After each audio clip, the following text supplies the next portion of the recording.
10mm 이상, 강원 영동은 20에서 60mm입니다. 또 광주와 전남 영남에 50에서 120mm, 전남 동부와 경남 서부는 최대 150mm 이상 비가 내리겠습니다. 10시 뉴스를 마칩니다. 지금까지 아나운서 최승돈이었습니다. KBS.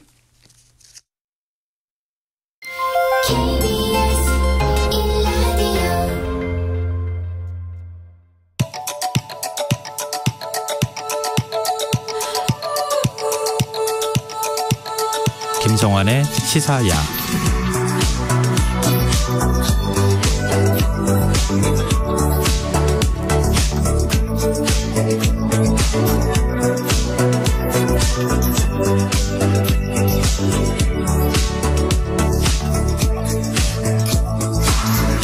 하루의 마무리, 오늘도 함께 하시죠. 시사평론가 김성환입니다. 서울시 노원구의 주민들이 직접 만든 마을의원이 문을 열었다고 합니다. 초고령 사회에 꼭 필요한 동네 주치의 개념이라고 하는데요. 더 깊이 들여다보는 인터뷰 시간에 마을의원 황찬호 원장과 얘기 나눠보겠습니다.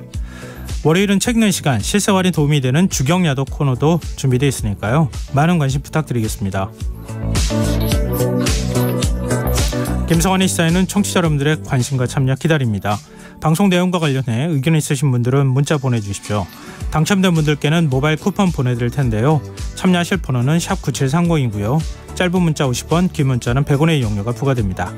또 저희 방송을 유튜브를 통해서도 실시간으로 시청 또 참여하실 수 있는데요. KBS 1라디오 채널 들어오셔서 구독, 좋아요 많이 눌러주시길 부탁드립니다. 김성환의 시사야, 그럼 지금 시작하겠습니다.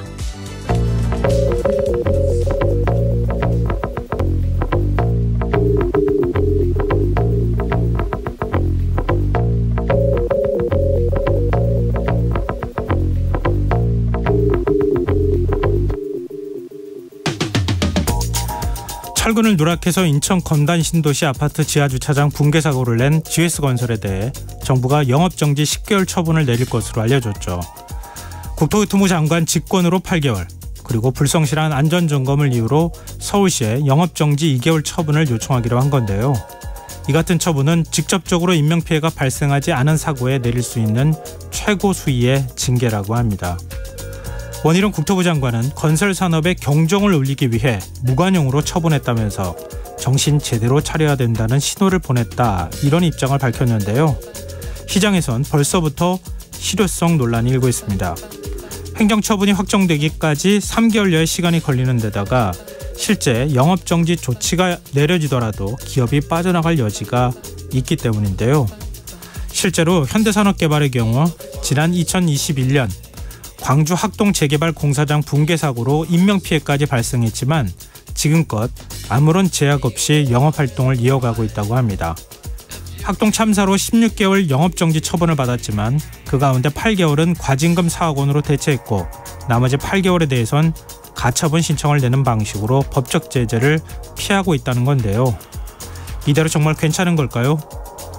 국토부에 따르면 건설 현장의 부실 시공과 건물 하자에 따른 분쟁 조정이 계속해서 늘고 있는 추세라고 하는데요. 국민의 안전을 지키기 위해서라도 우리의 법과 제도가 건설사들에게 경각심을 주고 있는지 다시 한번 돌아봐야 하지 않겠습니까?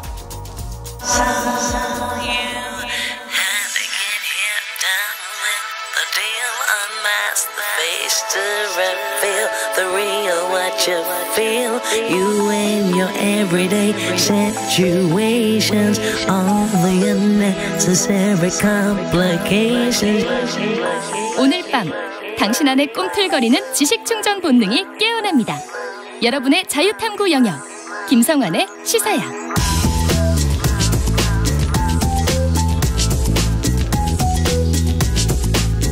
오늘 놓쳤던 뉴스 꼼꼼히 정리해드리는 뉴스야 시간입니다. 시사저널 구민주 기자 나와 계십니다. 안녕하세요. 네, 안녕하세요. 네, 일본이 후쿠시마 원전 오염수 방류한 지 오늘로 닷새째를 맞고 있는데요. 우리 정부 차원의 첫 해양 방사능 조사 결과가 나왔네요. 네, 한마디로 안전하다는 결론이었습니다. 네. 해수부가 지난 24일 일본이 오염수를 방류한 다음 날 우리나라 세계 해역 15지점의 해양 방사능을 조사해 발표한 건데요. 이 중 해양 해역 일부 결과가 먼저 나온 건데 모두 이상이 없다는 겁니다. 세슘과 삼중수소 수치가 WHO에서 정한 먹는 물 기준보다 낮은 수준이었다는 게 박성훈 해수부 차관의 발표였습니다. 그런데 일본이 오염수를 방류한 직후 후쿠시마 원전 인근 해역의 색깔이 검게 변하는 듯한 사진이 퍼져서 우려를 낳은 바 있기도 했는데요. 네. 이에 대해 정부는 가짜 뉴스다라고 단호하게 못을 박기도 했습니다. 바다가 까맣게 보였던 건 빛의 양이나 조수의 흐름으로 흔히 나타날 수 있는 현상이라고 설명한 겁니다. 네.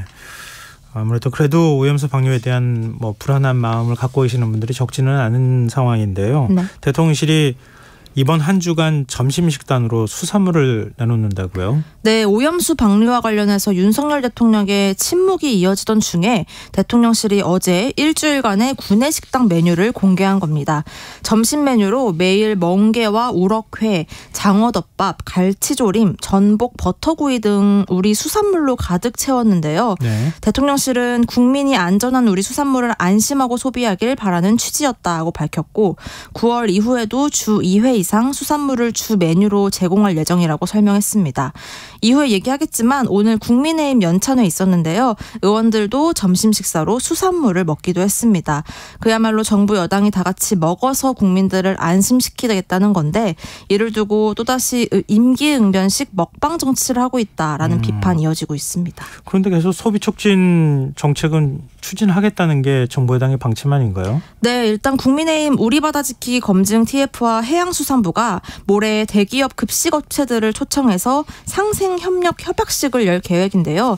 정부 여당은 이들에게 앞으로 단체 급식에 국산 수산물 활용을 늘리겠다고 약속을 하게 하고 또 수산업계 관계자들에게는 합리적 가격으로 수산물을 업체에 제공하라고 약속하게 할 방침인데요. 문제는 이들 업체의 의지대로 단체 급식에 수산물을 늘리기가 힘들다는 겁니다. 고객사가 수산물을 늘려달라고 먼저 요청하지 않는 한 아무리 단체 급식이라도 해도 억지로 먹일 수 없다는 건데요. 그뿐 아니라 또 정부는 전통시장에서 저렴하게 수산물을 구입할 수 있도록 네. 예산을 들여서 소비 쿠폰을 발행하겠다는 방침도 밝혔습니다. 그런데 이 또한 국민적 불안을 근원적으로 해소해줄 노력 없이 소비 촉진만 해서 효과가 있겠느냐라는 지적 나오고 있습니다. 단체 급식을 늘리기 위해서는 단체 급식을 원래 하는 식당이 아니라 네. 그 기관이나 아니면 기업들에서 요청을 해야 되는 거잖아요. 맞습니다. 근데 그러면은 수산물을 많이 쓰게 되면 단가가 올라가면 그걸 또 누가 책임질 거냐 이런 문제가 뒤따르는 거 아니겠어요? 네. 근데 근본적인 대책은 아니다. 이제 이런 건데 좀 아무래도 시간이 필요하지 않을까 또 싶고요. 네. 근데 정치권 분위기도 좀 살펴보죠. 민주당은 국민의힘에 대해 향해서 끝장 토론을 제안했다고요? 네, 오늘 민주당 기자회견 열고요. 아무 설득도 설명도 없이 방류에 반대하는 80% 국민을 괴담 세력으로 모는 건 민주주의가 아니라면서 오염수 방류의 안전한 처리를 위한 공개 토론 제안했습니다. 민주당은 국민의힘이 토론을 수용하면 여야 의원들은 물론 양당 추천으로 각 분야의 전문가들을 참석자로 정하고요. 토론 주제와 방식도 협의해 나가겠다는 입장입니다. 민주당은 정부가 나중에 입장을 바꿔서 후쿠시마산 농수산물 수입을 허용하는 일이 없도록 이를 막는 법 개정안을 오늘 발의하기도 했습니다. 앞서 이재명 대표는 아침 회의에서 오염수 방류에 대한 윤석열 대통령의 태도를 강하게 문제 삼기도 했는데요. 시대착오적 반공선동에 앞장서던 대통령이 오염수 투기 문제에 대해선 참모들 뒤에 숨어있다, 비겁하다라고 비판했습니다. 국민의힘도 하자고 화답을 했습니까? 네, 토론 제의에 서두르자라고 화답을 한 건데요. 성일종 국민의힘 우리바다 지키기 TF위원장은 지난 6월에 이미 공개 토론을 제안했는데 민주당이 2달 동안 아무 답도 주지 않다가 이제 대답을 내놓았다면서 하루빨리 협의하자라고 밝혔습니다. 그러면서 토론 주제를 민주당이 마음대로 다 정해버렸지만 그래도 좋다. 2달 동안 고민한 결과가 그것이라면 받아들이겠다라고 약간 뒤끝있는 반응도 보였고요. 하지만 토론이 성사되기까지는 장애물이 좀 있을 것으로 보입니다. 당장 성일종 의원은 민주당이 각 분야의 전문가를 참석시키자고 했는데 엉뚱한 가짜 전문가가 아니어야 한다면서 과학자로 한정짓자고 제안을 했고요. 이 전문가 선정 합의하는 데부터 벌써부터 난관이 예상되고 있습니다. 네, 사실 바꿔보죠. 육군사관학교에 설치된 홍범도 장군 흉상 이전 문제 이것도 논란이 좀 되고 있는 상황인데 국방부가 공개적으로 육사에 흉상이 설치되어 있는 건 부적절하다 이런 입장을 냈어요.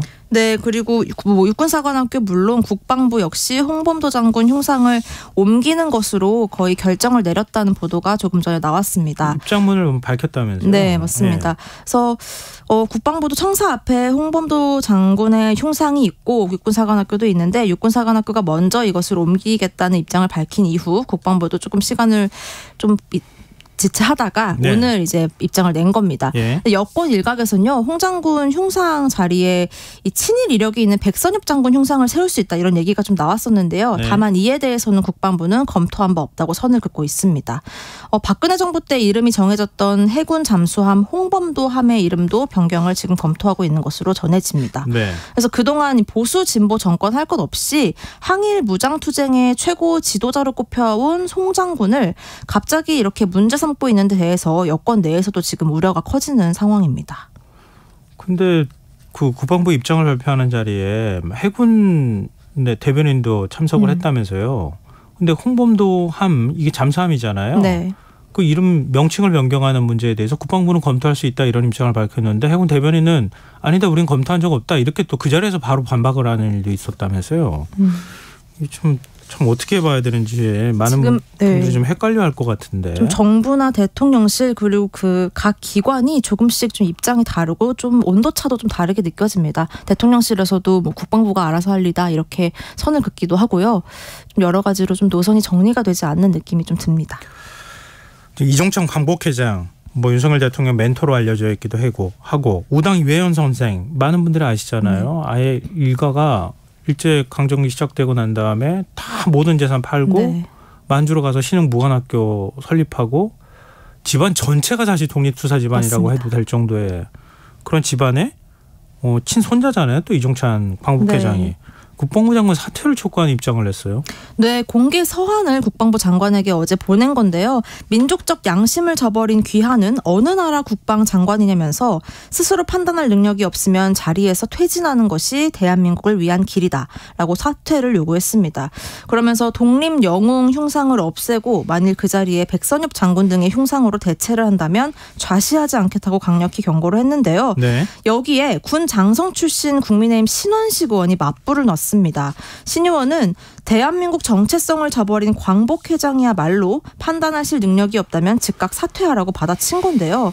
소련 군인으로서 소련 군복을 착용하고 군모까지 쓴 홍범도 흉상을 육사에 설치하는 게 애초에 말이 안 됐다는 주장입니다. 하지만 광복과 분단 이전인 1943년 이미 숨진 홍 장군을 두고 공산주의 전력을 운운하는 게 말이 안 된다는 지적 나옵니다. 지금 촉촉원도 굉장히 시끄러운데요. 야당은 굉장히 격렬히 비판하고 있어요. 네, 민주당은 독립군 정신을 계승하는 군의 정체성 자체를 부정하는 행태라면서 독립운동가에 대한 모멸감을 주는 흉상 이전 계획 당장 철회하라고 촉구했습니다. 박광원 민주당 원내대표는 참담한 일이 벌어진 것이라면서 독립운동의 자랑스러운 역사를 지우는 반역사적, 반민족적 폭거라고 비판을 했고요. 문재인 전 대통령도 한마디 나섰습니다. 어제 독립 영웅들의 흉상 철거 움직임에 깊은 우려를 표한다면서 대한민국 뿌리가 임시정부에 있듯 우리 국군 뿌리도 대한독립군과 광복군에 있음을 부정하지 말라. 여론을 듣고 재고하는 건 부끄러운 게 아니니 부디 숙고해달라고 윤석열 정부에 요청했습니다. 국민의힘은 민주당을 향해 이건 선전선동이다 이러면서 지금 비판하고 있나요? 네, 홍범도 장군에 대한 여러 평가가 있는 만큼 국방부에서 육사와 함께 국민 여론을 감안해 올바른 결정을 할 것으로 기대한다고 말했고요.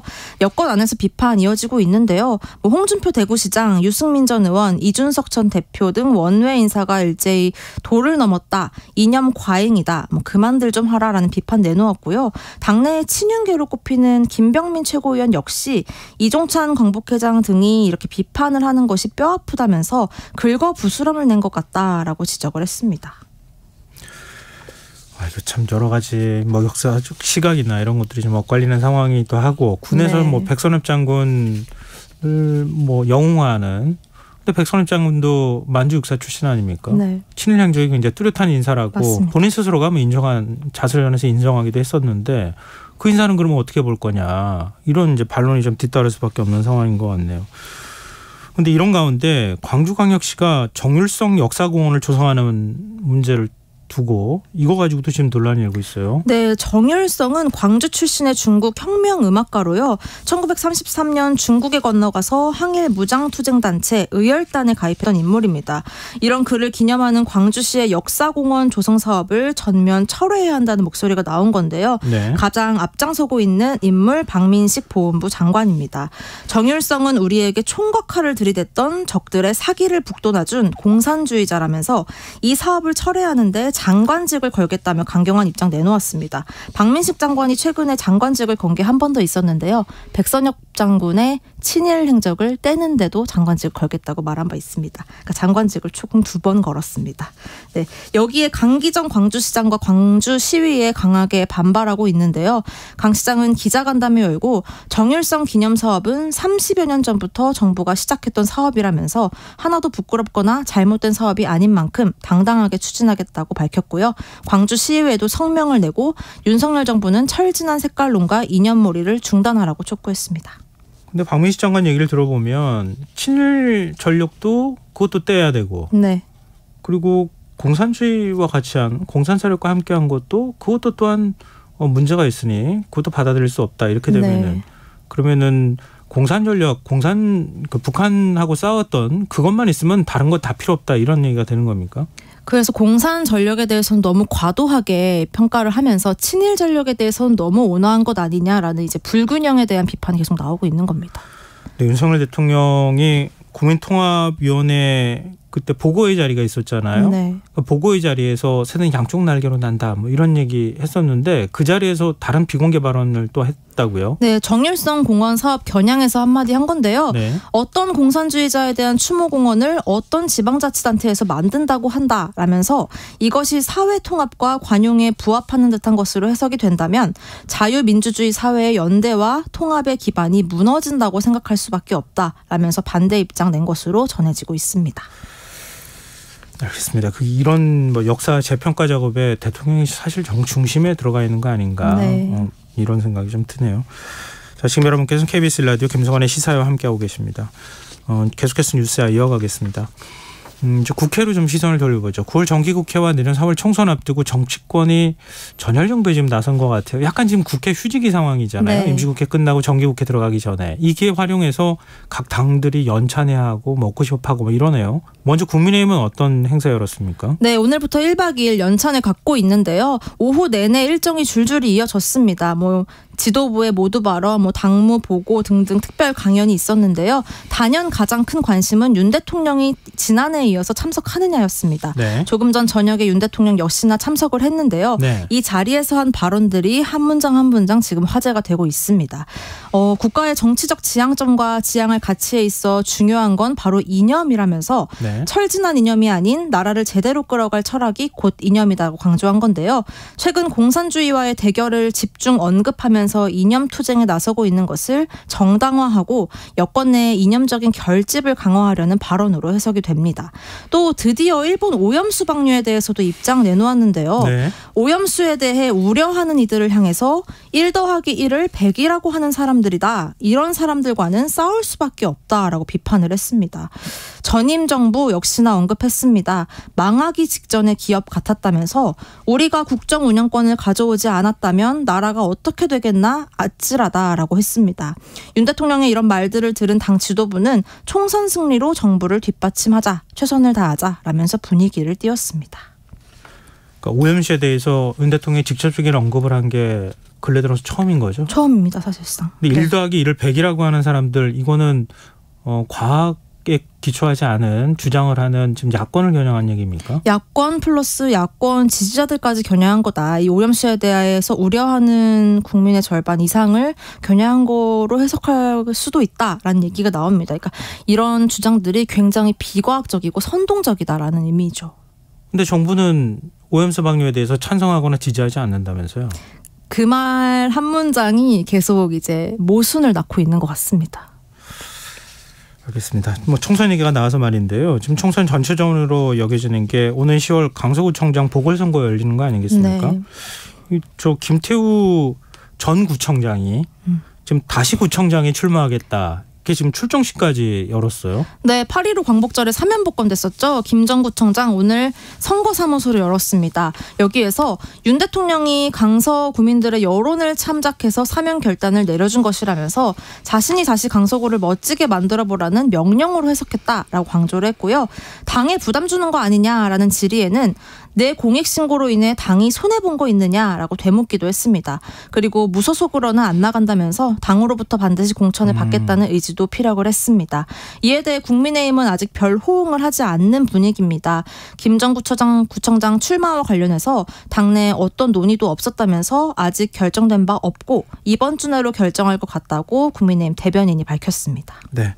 그런가 하면 민주당도 오늘 국회의원 워크숍 열었어요. 네, 1박 2일 워크숍 갖고 있습니다. 마이크를 준 이재명 대표는 국회 다수당으로서 정권의 무절제한 폭주를 바로잡겠다면서 의원들에게 21대 국회 마지막 정기국회를 앞두고 있는 만큼 무한 책임감을 갖고 신발끈을 다시 고참해달라라고 당부했습니다. 이 자리에서는 8월 한 달간 활동했던 원내 민생체험단 성과 공유하면서요. 정기국회 7대 입법과제, 추진과제 공개하기도 했습니다. 폭염 노동자 보호, 교권 보호, 민생경제 회복 패키지법 등을 통과시키겠다고 밝혔습니다. 마침 이재명 대표 당대표 취임 1주년을 맞은 날이기도 했어요. 네. 네, 뭐 언론의 평가도 이제 박하게 나오는 것 같은데 전반적으로 보면 이재명 대표가 혹시 이 부분에 대해서 언급한 게 있습니까? 본인도 국민 기대에 충실히 부응했는지 되돌아봤을 때 아쉬움이 많다고 오늘 워크숍에서 소회 밝혔습니다. 네. 이유를 불문하고 큰 책임감 느낀다고 했고요.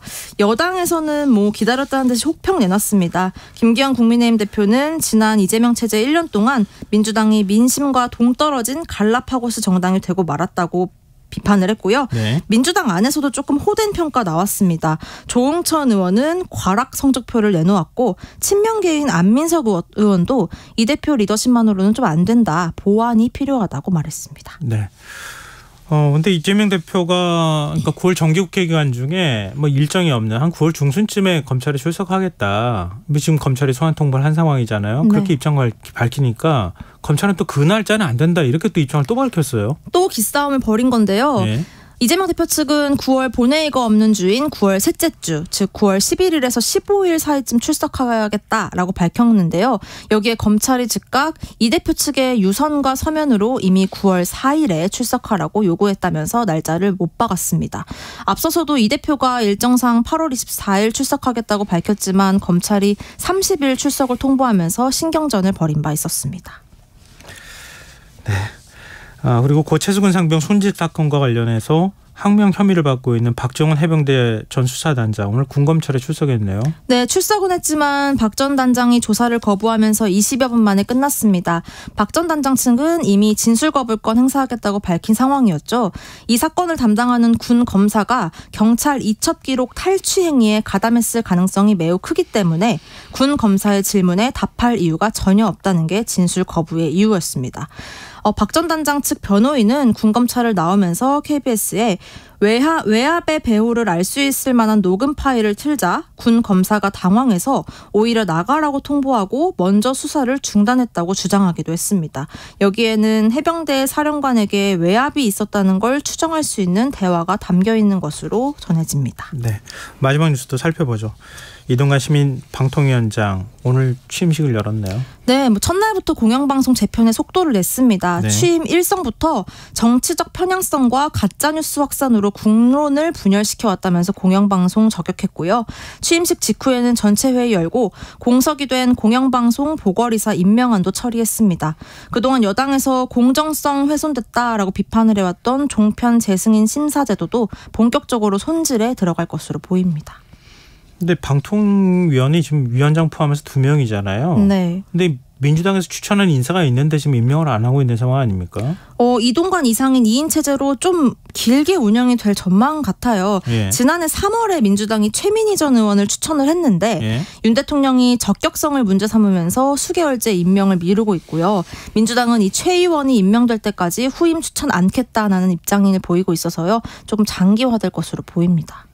또 이 이동관 방통위 체제에서 어떤 결정을 앞으로 내리게 될지 언론계가 하나하나 좀 주시하고 있는 상황이 아닐까 싶어요. 하여튼 어떤 결정 내리는지 좀 지켜보죠. 오늘 뉴스 여기까지 하겠습니다. 지금까지 시사저널 구민주 기자였습니다. 고맙습니다. 고맙습니다.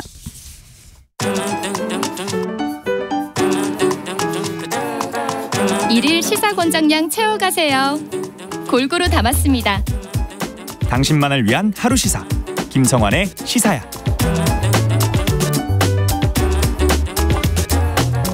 얼마 전 서울시 노원구 상계동에 주민들이 직접 만든 마을의원이 문을 열었다고 합니다.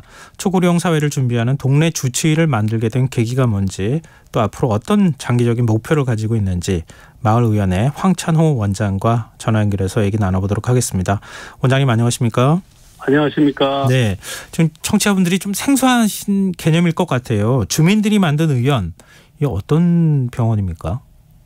예, 이번에 저희들 조합원이 2,100명 정도 되는데, 네. 그 중에 조합원 430명과 지역 주민들이 합쳐서 약 4억 5천만 원이나 되는 거금을 이제 마을의원 개원을 위해서 모았습니다.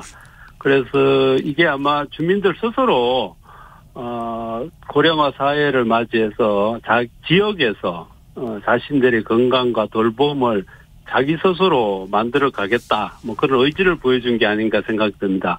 그래서 조합원들과 주민들이 자신의 주치의를 자신이 이제 만든 마을 의원에서 고용했다, 이렇게 보시면 될 것 같습니다. 고용했다 이런 표현이 예. 좀 흥미롭게 와닿는데요. 이게 사회적 협동조합인 거죠? 네. 협동조합에서 그러면 조합원들이 4억 5천만 원을 지금 모은 거네요? 네. 이거 협동조합은 어떻게 시작하게 됐습니까? 우리 노원에 있는 함께 걸음 의료복지 사회적 협동조합은 이름이 좀 긴데요. 예. 처음 시작은 지금도 있는 이 장애우 권익문제연구소에서 예. 이 노원 지역의 중증 장애인 무료 진료를 시작하면서 90년대 말에 이제 무료 진료를 시작했고, 무료 진료만 갖고는 이제 장애인들의 건강을 실현하기가 좀 어렵다. 그래서 당시에 이제 의료 생협을 2003년도에 설립을 이제 했습니다. 네. 그리고 지금까지 쭉 이어져 오고 있습니다. 아, 그게 모태가 돼서 예. 지역 주민 전체를 대상으로 한 마을의원을 만들었으면 좋겠다. 네. 그래서 조합원들이 십시일반으로 돈을 모아서 이번에 마을의원을 개원하게 됐다. 이런 네. 얘기네요. 예. 근데 이게 마을의원이라고 하는 개념이 일상적으로 보면 우리 그런 거 있잖아요. 마을 주민이 아프다 그러면은 의사가 직접 가서 마을 주민을 진료하고 집까지 찾아가서 주치의 개념으로 이렇게 뭐 치료를 해준다거나 이러는 겁니까? 아니면은 마을 주민들이 찾아오는 개념인 겁니까? 구체적으로 어떤 개념이에요? 지금은 이제 동네 우리 의원 1차 의료기관이라고 보시면 됩니다. 그래서 1차적으로는 이제 의원이 있어서 뭐 아프신 분들이나 건강에 불편하신 분들이 이제 의원을 찾아오시는 게 이제 기본이 될 거라고 생각이 듭니다. 뭐 다른데 과거에 뭐 방문 진료를 중심으로 하는 의원은 아니고요. 네. 이 동네에 있는 동네 의원, 주민들이 만든 의원이라고 생각하시면 됩니다. 근데 황찬호 원장님은 어떻게 마을 의원을 맡게 되셨습니까? 일단 저는 이제 노원구에서 한 20년 정도 서울 가정의학과를 개원을 했었습니다. 예. 그러면서 이제 우리 함께 걸음 협동조합의 경영위원장으로 한 7년 정도 일을 같이 했었는데요. 네. 제가 한 3년 전에 이제 대장암 수술을 받고 또 뭐 항암 치료 받고 또 이제 폐에 전이까지 돼서 제가 하고 있던 의원을 이제 접게 되었죠. 예. 그리고 이제 약간의 건강이 이제 회복되면서 제가 어떤 일을 할 수 있을까? 그래서 제가 갖고 있는 능력이 진료하는 능력밖에 없더라고요. 그래서 저를 필요로 하는데 진료할 수 있는 능력을 쓰겠다. 그래서 협동조합에 의원을 개원을 하면 제가 의원 원장을 맡아서 진료를 하겠다. 그렇게 해서 이제 같이 참석을 하게 되었는데요. 네. 이제 기본적으로 보면 이 코로나 시대에 이 장애인들이 정말 진료받고 활동 건강 유지하는데 정말 어려운 게 이제 우리 조합원들 중에 장애인들이 많아서 네. 이런 걸 제가 알게 되었어요. 그래서 이게 좀 이제 실제로 장애인들이 편하게 쉽게 올 수 있는 의원들이 좀 필요하겠다 이런 생각을 많이 하게 되었어요. 그래서 이쪽을 맡게 되었습니다. 그럼 원장님 지금은 그러니까 암은 완치가 되신 겁니까? 아직 이제 6개월에 한 번씩 이렇게 정기 검진을 하고 있는 중입니다. 아직 암 발병하고 5년이 안 되어서 아직은 뭐 어떻게든지 저도 잘 모르는 상태입니다. 지금은 활동하는 데는 이상은 없습니다. 근데 처음 개원하시고 또 병원을 나름 또 다른 방식으로 꾸며야 되고 또 마을 주민들의 기대도 있고 이러니까 굉장히 스트레스 많이 받으실 것 같은데 건강관리 신경을 많이 쓰셔야 될 것 같아요 보니까. 네, 근데 제가 의사 걱정을 하니까 좀 이상하긴 한데요. 예.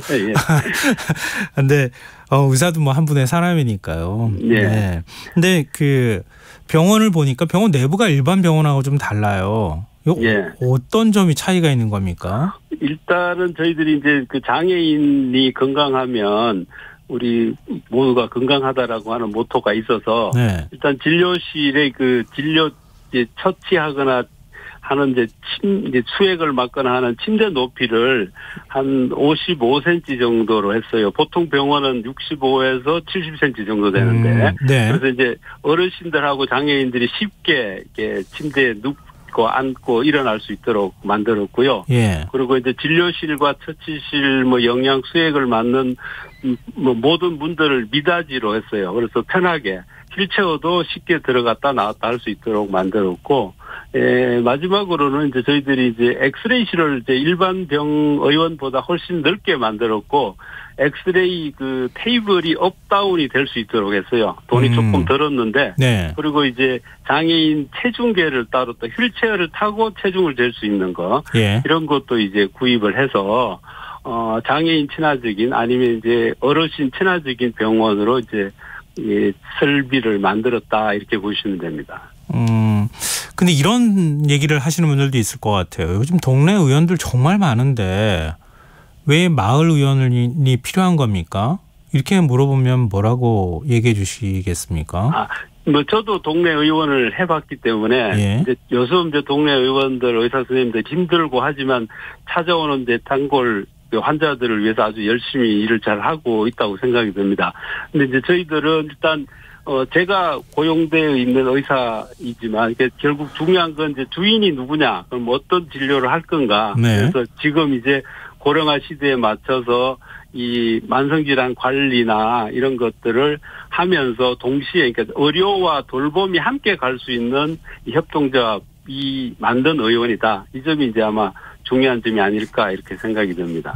그러면 환자들은요, 협동조합 조합원들만 가는 겁니까? 아니면 그 일반 조합원이 아닌 분들도 진료받으러 갈 수 있는 겁니까? 저희 지금 이제 전국에 약 30여 개의 의료복지 사회적 협동조합에서 운영하는 의원이 있는데요. 예. 이쪽에는 이제 조합원 이제 진료 비율이 50% 이상이 될 것을 정부에서 권고하고 있습니다. 그렇지만 이제 조합원들이 오시고 비조합원들인 일반 주민들도 50%까지 저희들이 진료할 수 있기 때문에 동네 주민들은 아무나 저희들 의원을 이용하실 수 있습니다. 근데 의료 접근성이나 뭐 지금 말씀하셨던 것처럼 의료와 돌봄이 같이 결합된 방식을 지금 앞으로 계속 해나가시겠다 이렇게 말씀하셨는데요. 네. 가정 방문, 그러니까 가정 간호, 재택의료 요즘에 이런데 의료 그 수요가 굉장히 많잖아요. 네. 그러니까 거동이 좀 어려운 분들도 굉장히 많기 때문에 혹시 이런 부분까지도 같이 병원에서 담당을 앞으로 하시게 되는 겁니까? 저희 협동조합이 이전에 이제 한의원을 개원하고 있었고, 그 한의원 있을 때 일주일에 한 번씩 꼬박 이렇게 한의사 선생님이 이제 방문 진료를 했었습니다. 네. 그래서 이제 그것을 이어서 저희들도 이제 방문 진료나 재택의료 사업이나 뭐 가정간호 이런 걸 이제 준비해서 앞으로 해나가려고 이제 노력을 하고 있습니다. 아직은 이제 개원한 지가 얼마 되지 않아서 네. 당장은 이제 시작하기는 어려울 것 같고, 정부에서 지금 이제 재택의료 시범 사업이 전국에 이제 28개 정도가 지정돼서 하는데 네. 그 중에 이제 많은 수가 지역에 있는 다른 이제 의료복지 사회적 협동조합의 의원들이 담당하고 있습니다. 그래서 저희들도 그쪽에 이제 같이 나아갈 걸로 생각하고 있습니다. 지금 마을 의원은 지금 원장님 말고 혹시 직원이 몇 명 정도 됩니까? 간호사 선생님도 있고 그렇지. 간호사 한 분하고 간호조무사 한 분. 일단은 이제 세 명으로 하고 있는데 이제 의사 선생님을 한 분 더 구해야 되는데 요새 의사 선생님 구하기가 하늘의 별 따기라서 계속 구인을 하고 있는 중입니다. 근데 일단 환자들이 찾아와서 조합원입니다 이렇게 할 경우에는 뭐 병원비가 좀 상대적으로 저렴하거나 그렇습니까? 아니요, 그거는 저희들 우리 건강보험 수가 체계에서 그거는 안 되고요. 일반 진료에 따라서는 이제 가격은 다른 병원하고 똑같고, 다만 이제 비급여 수가에 대해서 조합원들에게 이제 저희들이 혜택을 주려고 노력하고 있는 겁니다.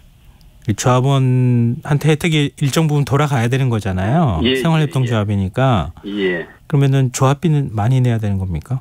아니요, 저희들은 이제 출자금하고 예. 후원금을 이제 가지고 운영을 하고 있습니다. 그래서 조합원들이 많은 이제 저희들 이 의원을 일단 많이 이용을 하시면 네. 의원에서 이제 나름 이제 수익이 창출되면 그걸 가지고 저희들이 이제 사회적으로 필요한 일들을 해나갈 수 있을 거라고 생각이 듭니다. 그래서 일단 많이 방문하시는 것이 제일 중요하다고 생각합니다.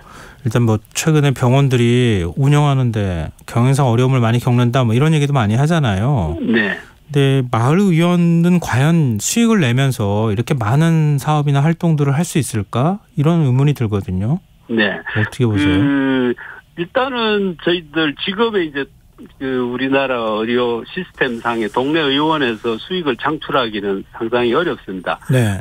첫 번째로 저희들은 이제 진료, 그러니까 조합원들의 주치 역할을 하면 조합원들이 건강, 그리고 뭐 장애인들의 건강, 그리고 어르신들의 건강해지는 건강 관리 자체가 조합원들인데는 이제 기본적인 이득이라고 생각이 들고요. 예. 그런 게 이제 이루어지면 사실은 지역 내에서 이제 다른 이제 의료와 돌봄 이런 것들을 우리들만의 힘으로는 사실 어렵고, 네. 그거를 같이 만들어가는 이제 그런 힘들이 있다고 생각이 들고, 이번에 저희들이 이제 단기간에 걸쳐서 이렇게 거금을 모은 것도 이런 힘들이 모여서 앞으로 가능하지 않을까 뭐 이런 생각이 듭니다. 근데 뭐 의사 증오 문제 얘기 나올 때 의사협회에서는 그런 얘기들 하잖아요. 수술 잘해서 사람 살리는 병원 의사 만드는 게 중요하다. 근데 1차 의료기관이라고 할 수 있는 의원급에서는 사실 할 수 있는 게 한계가 있는 거 아니냐. 이런 얘기도 할 수 있을 것 같거든요. 이 고령화 사회에 들어가면 결국 이제 만성질환, 생활습관병 이런 것들이 이제 많아지는데, 당뇨나 고혈압. 네. 그러니까 우리 예를 들면 뭐 사망 원인의 1위인 암을 조기 진단한다든지, 네. 아니면 고혈압이나 당뇨라고 하는 걸 관리를 잘 하면 심장이나 뇌혈관 질환을 줄일 수 있기 때문에 저희들은 1차적인 것은 저희 질병을 예방할 수 있는 방법과 관리하는 방법들을 저희들이 이제 1차적으로 생각을 하고, 2차적으로는 이제 지금 보면 이제 큰 병원에서 암 수술을 하고 다시 이제 5년이 지나서 네. 암 환자가 지속적으로 건강하게 오래 살 수 있도록 또 이제 관리하는 거. 그러니까 결국은 고령화, 초고령화 사회에서는 결국은 이제 이런 이제 만성 질환을 관리하는 것이 이제 초점이 되기 때문에 네. 오히려 더 동네 의원이 더 주치 역할을 더 열심히 해야 된다 이렇게 생각하고 있습니다. 환자 친화적인 동네 아주 가까운 데서 의사를 그렇죠. 항상 자연스럽게 만날 수 있는 환경이 되면 그렇죠. 건강관리하거나 예. 돌봄의 개념까지 포함해서 예. 그렇게 할 수 있겠다 이런 기대감이 드는데요. 마지막으로 정부의 역할도 좀 있을 것 같은데 하시고 싶은 말씀까지 더해서 말씀을 좀 해주시면 어떨까요? 저희들이 이제 뭐 지역 사회 내에서 의료와 돌봄을 이루어내려면 자기가 살던 곳에서 이웃 주민들하고 같이 이제 살아가는 것이 이제 필요한데, 그러려면 사실은 이제 방문 진료나 이런 것들이 활성화되기 위해서 지금 보면 이제 이 수가 체계로 보면 네. 방문 진료를 한 번 나가면 본인 부담금이 한 이제 일반 요양에서는 한 3, 4만 원 정도 나오고, 차상위 계층이나 이제 의료 급여 환자들은 한 10,000원 정도 나오는데, 예. 이런 이제 그 차상위 계층이나 의료 급여 환자들은 이 10,000원도 한 번에 그렇죠. 진료비를 예. 내는 게 좀 부담스럽거든요. 예. 그래서 이런 부분에 대해서 이제 서울시나 아니면 이제 우리 구청에서 이 바우처 제도 같은 걸 활성화해주면 본인 부담이 줄어들면 이 사람들이 방문 진료에 대한 접근권이 훨씬 더 높아지지 않을까, 뭐 이런 이제 그런 거를 저희들이 이제 기대하고 있습니다. 네. 네, 새로운 시도를 하고 계시니까요. 네. 좀 잘 정착해서 하나의 모델이 네. 좀 됐으면 좋겠다. 이런 기대를 해봅니다. 오늘 말씀 네, 고맙습니다. 고맙습니다. 네, 지금까지 황찬호 원장이었습니다.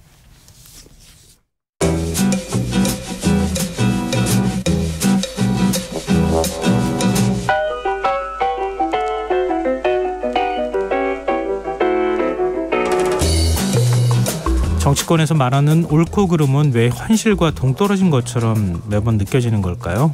실생활에 도움이 되는 책 함께 읽어보는 시간이죠. 주경야독 성신여자대학교 겸임교수이자 북튜버 이시안 작가 오늘도 역시 함께하겠습니다. 안녕하세요. 네, 안녕하세요. 오늘 정치와 관련돼 있는 책인 것 같은데요. 말만 들어도 약간 머리가 아프다 생각했을 것 같은데. 네. 네. 우리 TV 토론에 여야 국회의원들이 나와서 토론을 하는 경우들이 많잖아요. 네. 근데 저는 제 경험이 좀 한정적이어서 그런지 네. 제가 그 TV 토론을 본 결과 합의에 어떤 의견이 합의에 이르는 걸 단 한 번도 본 적은 없는 것 같아요.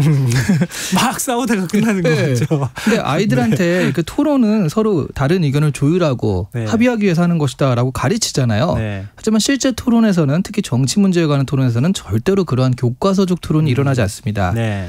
서로 인신 공격하고 뭐 그렇게 모욕 주기도 바쁜 토론을 하는 경우들이 많은데 그래서 사람들이 서로 잘 지내고 싶으면 정치와 종교 이야기는 하지 마라 뭐 이런 얘기도 있잖아요. 네.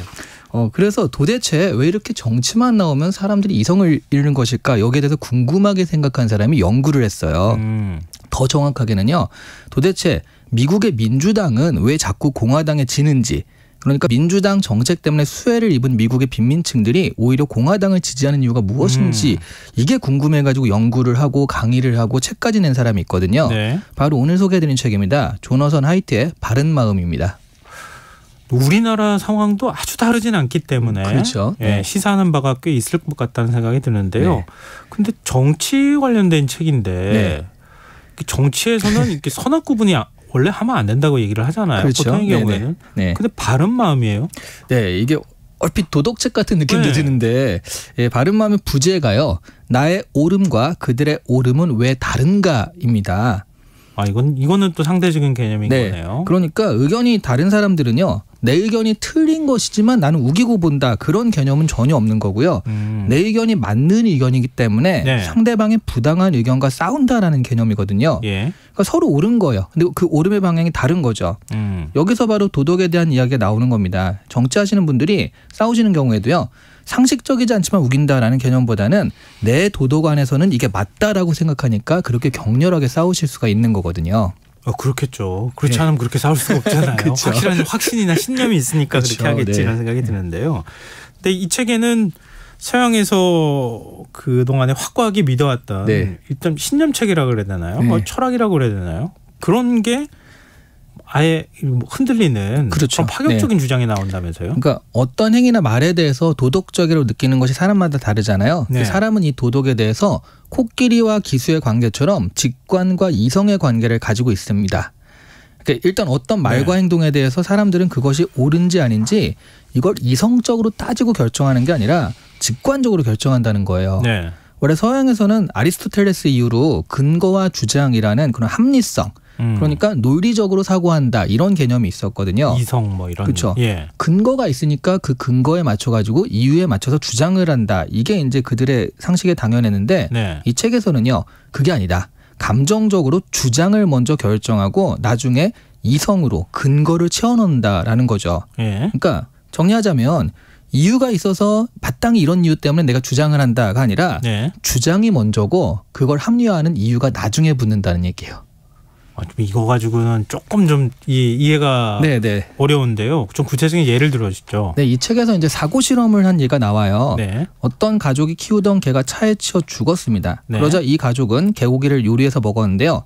가족의 이런 행위를 본 사람은 아무도 없었습니다. 네. 바로 이렇게 어떤 그 단락을 준 다음에 이 상황에 대해서 도덕적 판단을 해달라고 이제 사람들한테 얘기를 하는 거예요. 예. 대부분의 사람들이 비난을 했죠. 예. 그래서 거기에 대해서 그럼 왜 비난하십니까? 이유를 대라라고 하니까 여러 가지 이유를 댔는데 근데 이제 인터뷰어들 이걸 인터뷰하는 사람들은 논리적 훈련을 받았거든요. 네. 그래서 이에 대해서 어떤 이유로 해도 그에 대한 반론을 준비한 거예요. 그리고 사실은 다른 사람에게 불쾌감을 일으킨다는 이유를 방지하기 위해서 다른 사람은 아무도 못 보았다 이렇게 조건을 넣을 정도로 사실 이 이야기를 잘 준비한 거거든요. 그러니까 반론에 대비한 사고실험용 이야기니까요. 네. 하지만 이 실험에 참가한 사람들이요. 뭐 얘기를 하다 보니까 내가 된 이유가 정당하진 않아. 라고 이렇게 스스로 이제 인정을 하더라도, 그러니까 내가 이러니까 나는 이건 비난해라고 했는데 그게 아니다라고 밝혀지더라도 네. 이 사람들의 주장은 변하지 않았다는 거죠.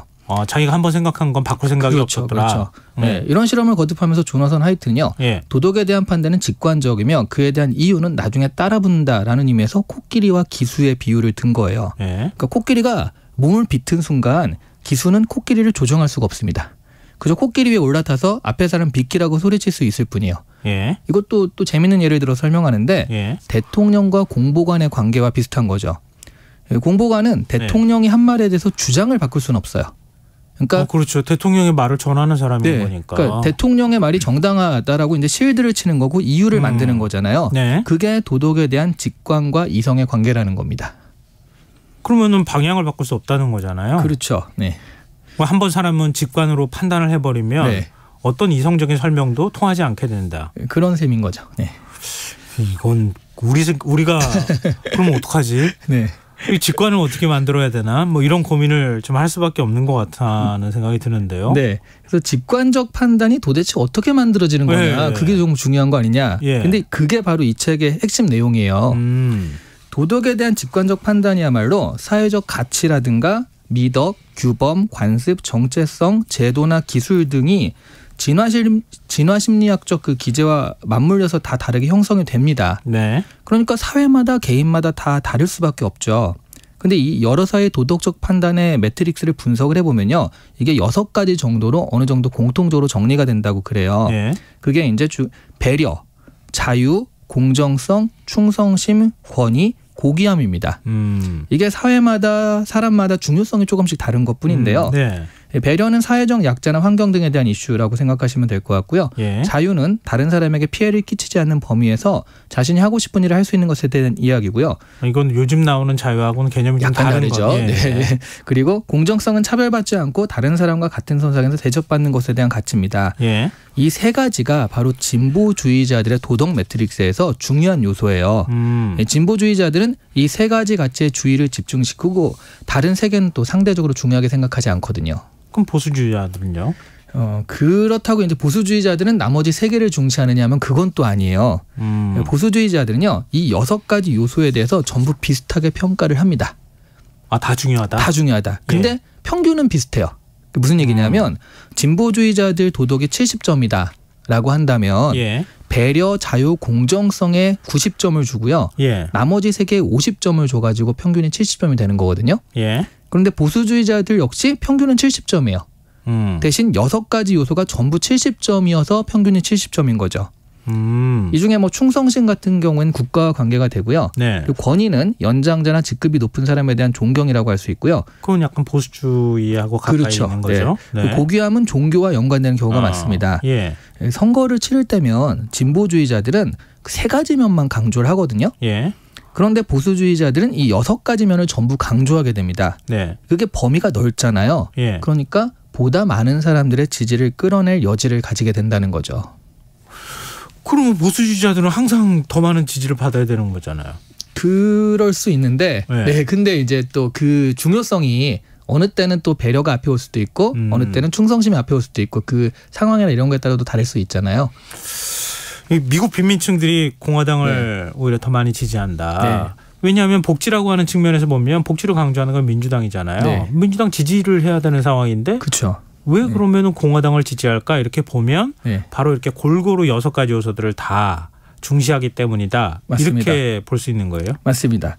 여기서 이제 사실 이 조나선 하이트가 이 책에서도 나는 민주당 지지자다. 근데 왜 이렇게 선거만 하면 지는지 알 수가 없다. 내가 분통 터져서 이걸 아마 연구한다. 민주당 지지자였기 때문에 그렇게 얘기할 것 같아요. 민주당 지지자하고 아예 얘기를 했거든요. 네. 그러면서 그 얘기가 또 그 테드 같은데 얘기를 해가지고 이거 괜찮은데라고 하면서 이게 세계적인 베스트셀러가 된 겁니다. 그렇군요. 여기서 그 민주당 정책의 수혜를 받는 가난한 사람들이 오히려 공화당을 지지한 이유가 여기서 밝혀지는데요. 네. 가난한 사람들이 정책적인 수혜가 있으니까 내가 민주당을 지지해야지 하고 어떤 근거나 이성에 기반해서 사고를 하는 게 아니라는 거죠.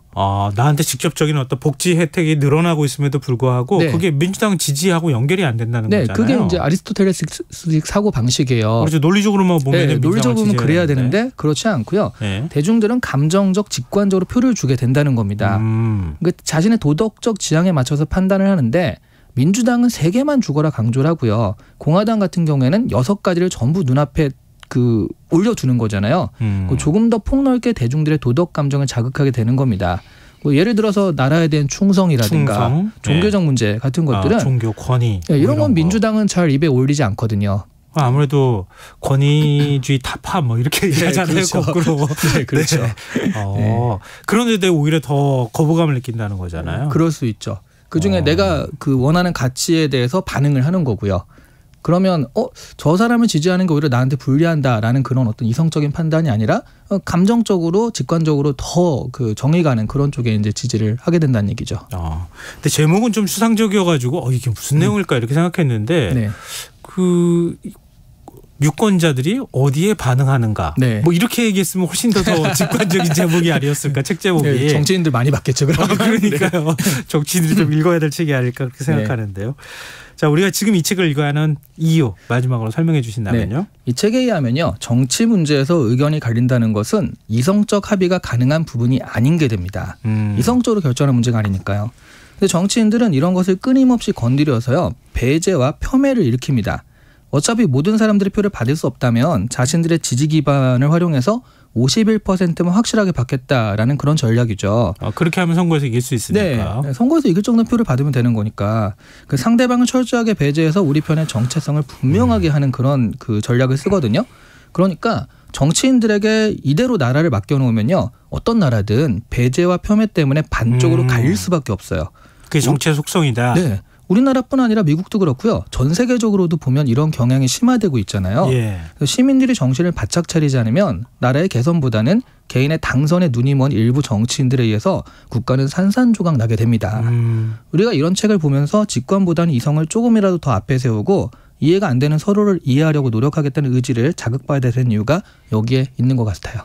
그러니까 결론을 들어보니까 사람들은 직관에 반응하지만 그것만 하면 안 돼. 네, 그렇죠. 이성적인 판단을 하셔야 돼요. 그렇죠. 이렇게 얘기하고 싶어하는 거잖아요. 맞습니다. 이거 어려운 문제인데요. 그렇죠. 정치권이 한번 잘 열심히 한번 읽어봐야 될 책이 아닐까. 정치권은 이 책을 보면 전략을 세울 것 같아요. 하여튼 사회 통합이 굉장히 중요하다는 생각이 드네요. 네. 자, 주경야독 지금까지 이시안 작가와 함께했습니다. 고맙습니다. 네, 감사합니다. 김성환의 시사야 1부 순서는 여기서 마무리하겠습니다. 전 11시 정각 2부에 다시 오겠습니다.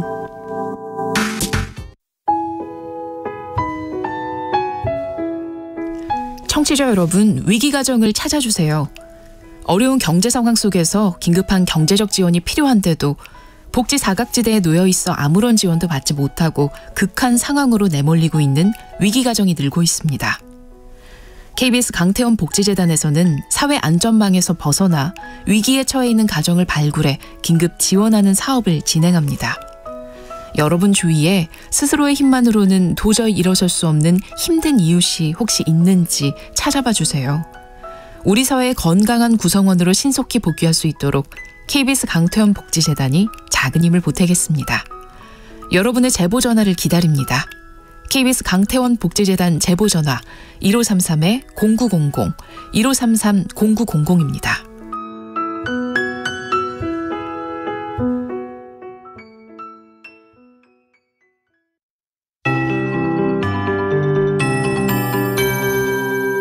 KBS 58분 날씨.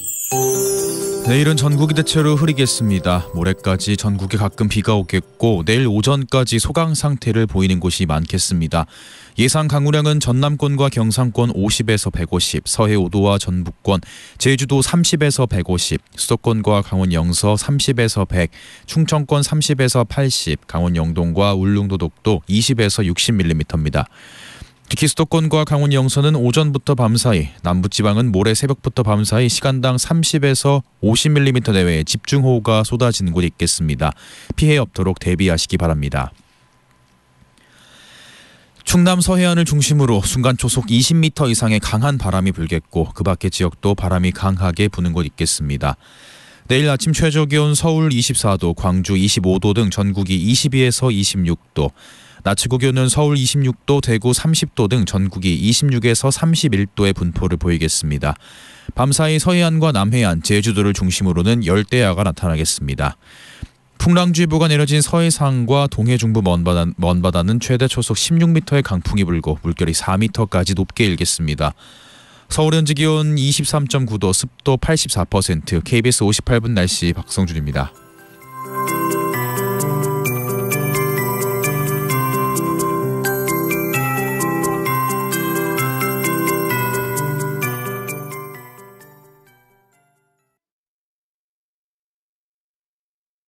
정성을 다하는 국민의 방송 KBS가 11시를 알려드립니다. AM 711kHz, FM 97.3MHz, KBS 1라디오입니다. HLKA.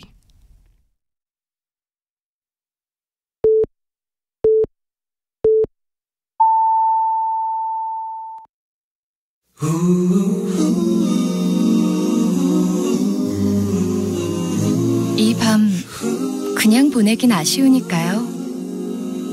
당신의 하루의 끝까지 야무지게 채워드립니다. 당신의 지식충전소 김성환의 시사야.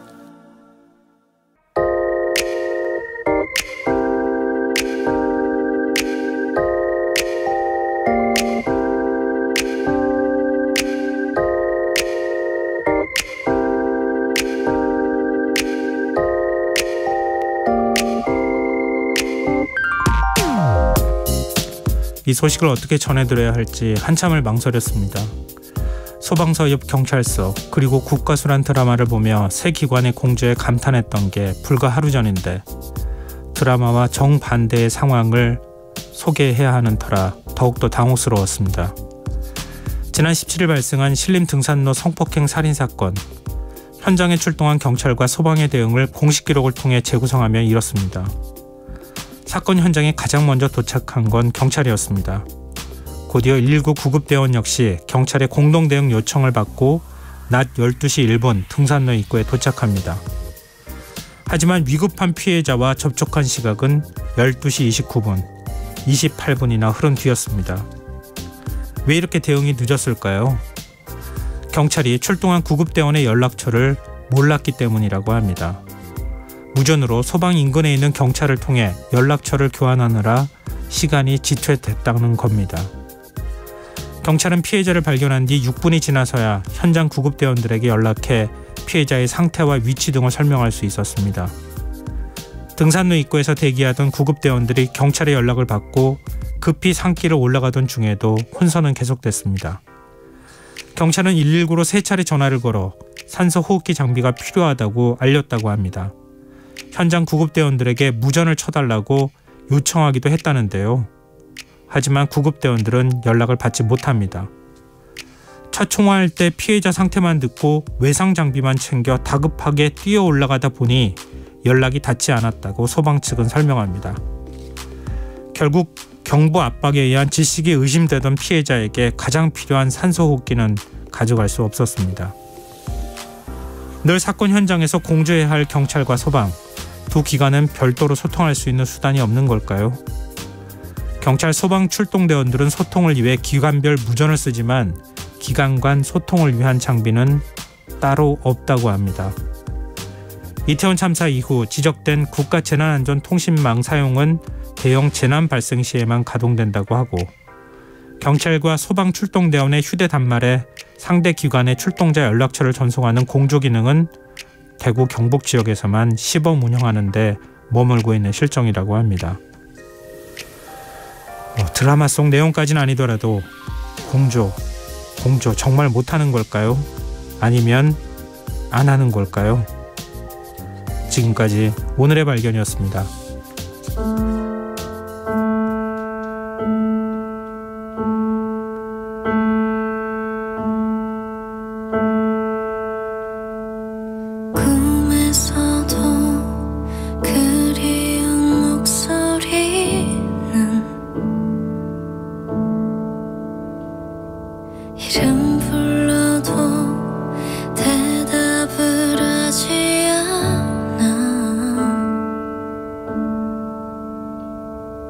글썽이는 그 메아리만 돌아와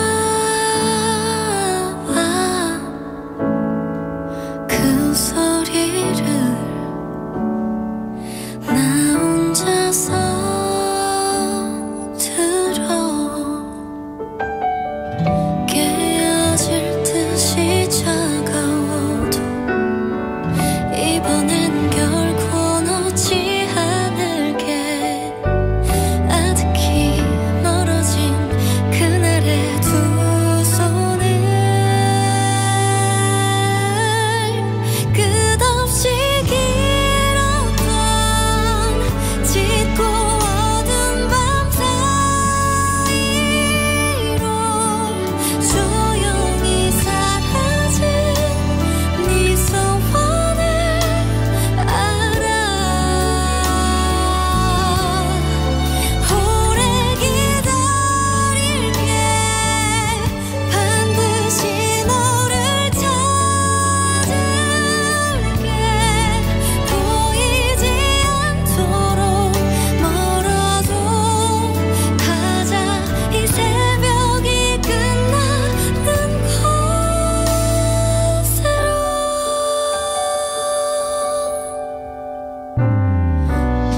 어김없이 내 앞에 선 그 아이는 고개 숙여도 기어이 울지 않아 안쓰러워 손을 뻗으면 달아나 텅 빈 허공을 나 혼자 껴안아 빼어질 듯이 아파와도 이번엔 결코 잊지 않을게 한참을 외로이 기다린 그 말을 끝없이 길었던 짙고 어두운 밤 사이로 영원히 사라진 네 소원을 알아 오래 기다릴게 반드시 너를 찾을게 보이지 않도록 멀어도 가자 이 새벽이 끝나는 수없이 일었던 춥고 모진 날 사이로 조용히 잊혀진 네 이름을 알아 멈추지 않을게 몇 번이라도 외칠게 믿을 수 없도록 멀어도 가자 이 새벽이 끝나는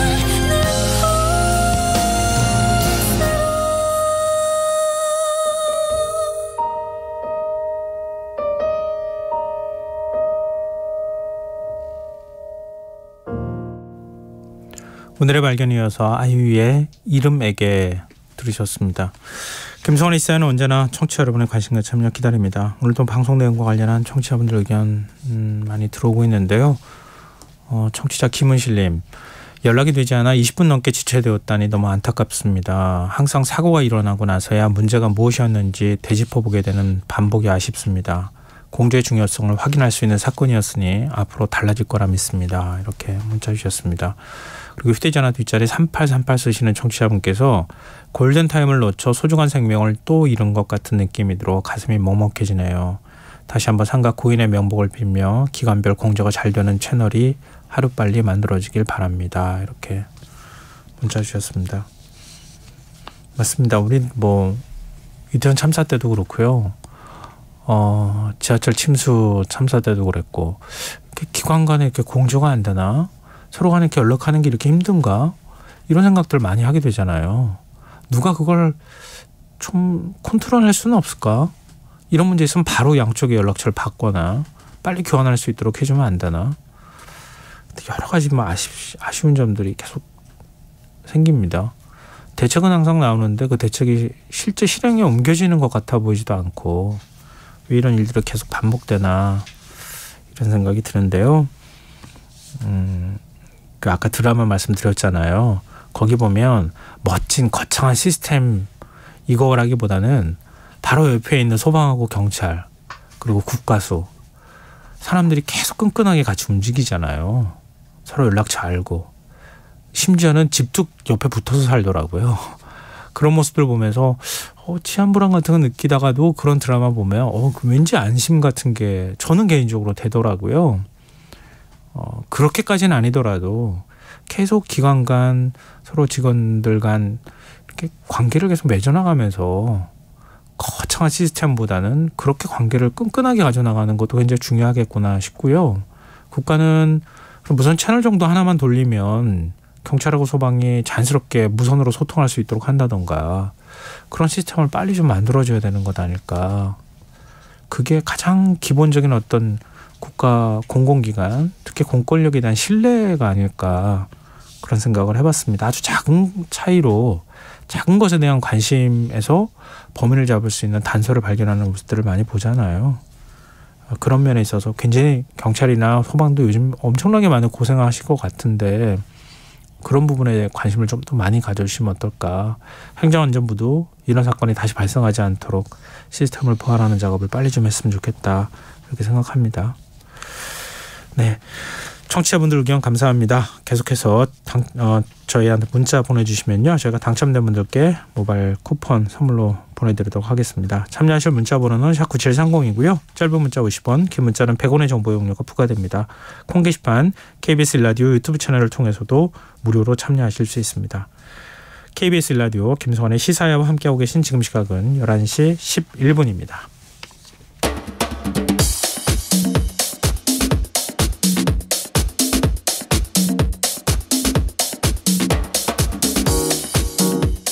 오늘 일어난 세상 곳곳의 소식들 당일 배송으로 전해드립니다. 밤타임뉴스 이영경 뉴스캐스터 나와 계십니다. 안녕하세요. 네, 안녕하세요. 지난 주말 서울 주택가에서 흉기를 소지한 남성이 체포하려는 경찰에 저항하는 일이 있었다고요. 예, 그러니까 2시간 넘게 경찰과 대치하다가 이 남성이 끝내 검거가 됐는데요. 예. 26일 밤 가련동의 주택가에서 흉기를 소지한 채 배회하다가 경찰과 대치를 하게 됐는데 신고 5분 만에 이제 경찰이 도착을 해보니까 흉기가 다수 발견이 됐고 예. 위험성을 고려해서 특공대에 지원 요청을 했습니다. 그래서 8시 37분에 특공대가 도착을 했고요. 그 빌라 1층 주차장에서 양손에 흉기를 든 채 경찰과 맞섰으나 10시 5분쯤 이제 2시간여 만에 현행범으로 체포가 됐습니다. 경찰관에게 흉기를 휘두르기도 했고요. 본인에게 흉기를 거둔 채 자해 위협을 해서 사실은 테이저건을 발사하거나 하는 강제 진압은 좀 어려운 상황이었는데요. 네. 이때 현장에 투입된 인원이 48명이었습니다. 근데 그 은평경찰서의 형사과장이 예. 그 위기협상 복장을 착용하고 접근해서 대화를 시도를 했어요. 네. 그래서 끝내는 흉기를 내려놓도록 유도를 했고 예. 근데 이 현행범으로 체포된 A씨가 치킨과 소주를 요청을 했고요. 예. 그걸 이제 제공을 하면서 협상에 응한 것으로 전해지고 있습니다. 그리고 대치 상황에도 어머니랑 외삼촌을 불러달라, 소주를 사달라, 도망간 행인을 데려오지 않으면 다 죽이겠다 이런 여러 가지 요구를 한 것으로 전해지고 있는데요. 그래서 체포될 때까지 시간이 한 2시간 정도. 예, 그러니까 라포를 형성하면서 협상을 하고 흉기를 내려놓는과 동시에 특공대가 이제 제압을 하는 방식으로 그렇게 해서 체포가 되는 흉기 난동 사건이 있었습니다. 참 아무래도 자해 위험도 있기 때문에 여러 가지로 하여튼 경찰 입장에서는 고민을 좀 많이 했을 것 같다. 그렇죠. 사실 강제 진압을 못했던 건 아니었을 것 같은데요. 네. 다른 또 이어지는 사고를 방지하기 위해서 이랬던 것 같네요. 네. 근데 그 구속영장이 기각이 됐습니까? 예, 도주 우려가 없고요. 범행 증거가 확보됐고 인명피해가 발생하지 않았다는 이유인데요. 범죄의 중대성은 인정이 되지만 범행을 인정하고 본인이 반성하고 있다고 덧붙였습니다. 경찰에서도 사법부의 판단을 존중한다면서도 피의자가 불구속 상태로 조사받는 과정에서 추가 피해가 발생하지 않도록 이 주변에 대한 안조 조치를 강화하겠다고 밝혔고요. 최근에 벌어진 사건이 온라인에 범행을 예고하는 글들이 올라오는 경우가 있기 때문에 지금 온라인에 범행 예고글 등을 올렸는지 확인하기 위해서 휴대전화 포렌식을 진행하고 있습니다. 근데 뭐 구속영장 심사 받는 과정에서 지금 그 남성이 뭐 오열했다고요? 그러니까 다른 사람을 해칠 의도가 있었냐라고 하는 취재진의 질문을 받으면서 없었다.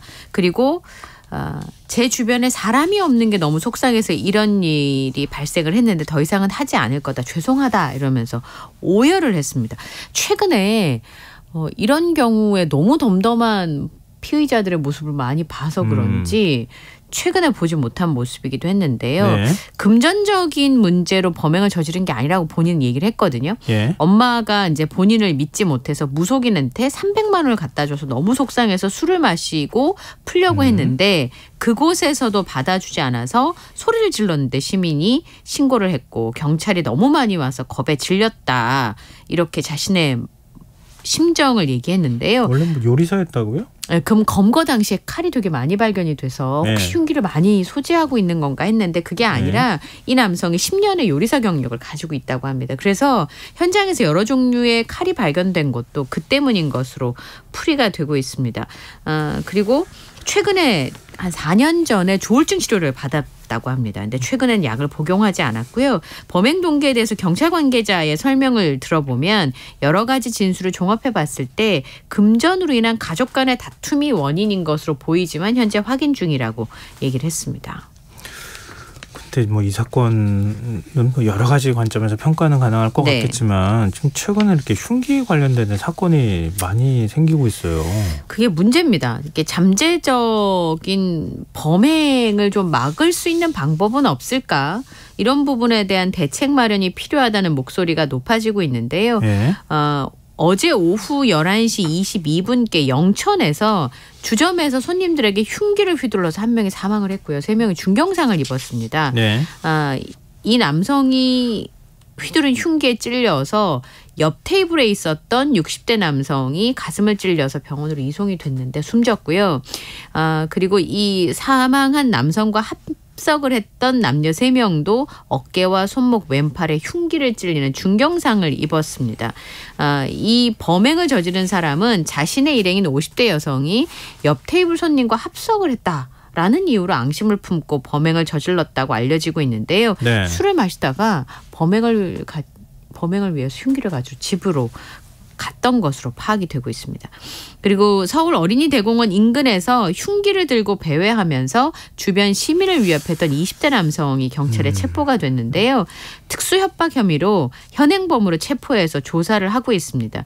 이 남성은 25일 오후 7시에 서울 광진구에 있는 어린이대공원역 인근 상점 앞에서 흉기로 손님과 업주를 위협한 혐의를 받고 있는데요. 흉기를 들고 배회한 것으로 파악이 됐습니다. 음주 상태는 아니었고 불특정 다수를 대상으로 범행을 저지른 것으로 확인이 됐습니다. 그런데 이 남성이 환청 등의 이상 증상을 호소해서 강제 입원 조치가 된 상황이고 치료가 끝난다면 사건 경위를 조사할 예정이고요.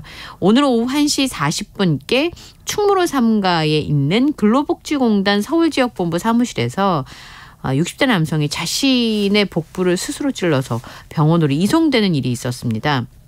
이 남성이 산업재해 상담 직원한테 추가 보험금 지급을 승인해달라고 요구를 하다가 집에서 가지고 온 흉기로 자해한 것으로 전해졌는데요. 상처를 입었지만 생명에는 지장이 없는 것으로 알려지고 있습니다. 다음 뉴스로 넘어가 보겠습니다. 차량 안에서 동승자를 숨지게 한 사람이 있었는데 결국 이제 동승자가 뭐 사망한 거잖아요. 근데 사건에 배우가 있는 것으로 드러났습니까? 이게 굉장히 엽기적인 사건인데요. 네. 지난달 29일 여수의 자동차 전용 도로 졸음쉼터에서 네. 30대 남성 2명이 발견됐는데 한 명은 이미 숨졌고 말씀하신 것처럼 예. 한 명은 중상을 입어서 의식을 잃고 있었습니다. 근데 숨진 남성의 허벅지가 괴사가 된 거예요. 예. 경찰에는 그 당시 의식을 잃고 있었던 남성을 통해서 진술을 들었는데 예. 차 안에서 발견된 계약서 내용을 토대로 해서 결론은 어떻게 냈냐면 이 숨진 사람과 의식을 잃은 사람이 채무관계 때문에 서로의 허벅지를 돌로 내려 찍었다 이렇게 결론을 내렸습니다. 이게 무슨 얘기입니까? 그러니까 그 서로의 채무관계 때문에 이제 그런 폭행이 발생했다고 결론을 졌거든요. 사실 예. 그것도 굉장히 엽기적인 그렇죠. 사건인 거죠. 그런데 하나는 알고 채권자고 하나는 채무자라는 거예요? 서로 서로 채권이 있다는 거예요? 그러니까 채무 관계를 끝내기 위해서 네. 이 남성이 3년 전에 온라인 게임을 통해서 알게 된 남성이었대요. 두 예. 사람이. 예. 근데 채무 관계를 끝내고자 차 안에서 3주 동안 가까이 지내면서 예. 잠들면 때리는 벌칙 썸 게임과 같은 폭행을 했다고 진술을 했습니다. 예. 이해가 안 가죠. 예. 그래서 경찰이 두 사람의 행적을 따라서 CCTV와 차량의 블랙박스를 조사하니까 예. 말씀하신 것처럼 제3의 인물이 등장을 했습니다. 알고 보니 이 사람이 두 사람을 뒤에서 조정하면서 예. 금품을 갈취하고 협박하고 폭력까지 행사를 했던 건데요. 그러니까 일명 우리가 쉽게 말하는 한 사람이 다른 사람의 정신을 지배하는 가스라이팅을 통해서 예. 이런 범행을 저질렀다고 설명을 했습니다. 4년 전에 두 사람이 각자 법적인 문제가 좀 있었던 모양이에요. 네. 근데 그 고민을 할 때 이 제3의 인물인 남성이 내가 변호사 사무장이야 라고 속이면서 민사소송을 해결해 줬다고 나섰습니다. 네. 공짜냐? 그게 아니었어요. 변호사비도 있어야 되고 그다음에 소송비 명목으로 돈이 필요하다고 하면서 이 두 사람한테 최소 4억 5천만 원의 가짜 빚을 만들었습니다. 예. 가짜 빚을 만든 다음에 이 두 사람한테 돈을 갚으라고 계속 요구를 한 거죠. 액수가 점점 커지고 두 사람이 뭐 제2금융권 그다음에 가족, 친척에게 돈을 빌려서 이제 갚기 시작했는데 올 초에 빚을 갚지 못하면서 이런 사달이 난 건데요.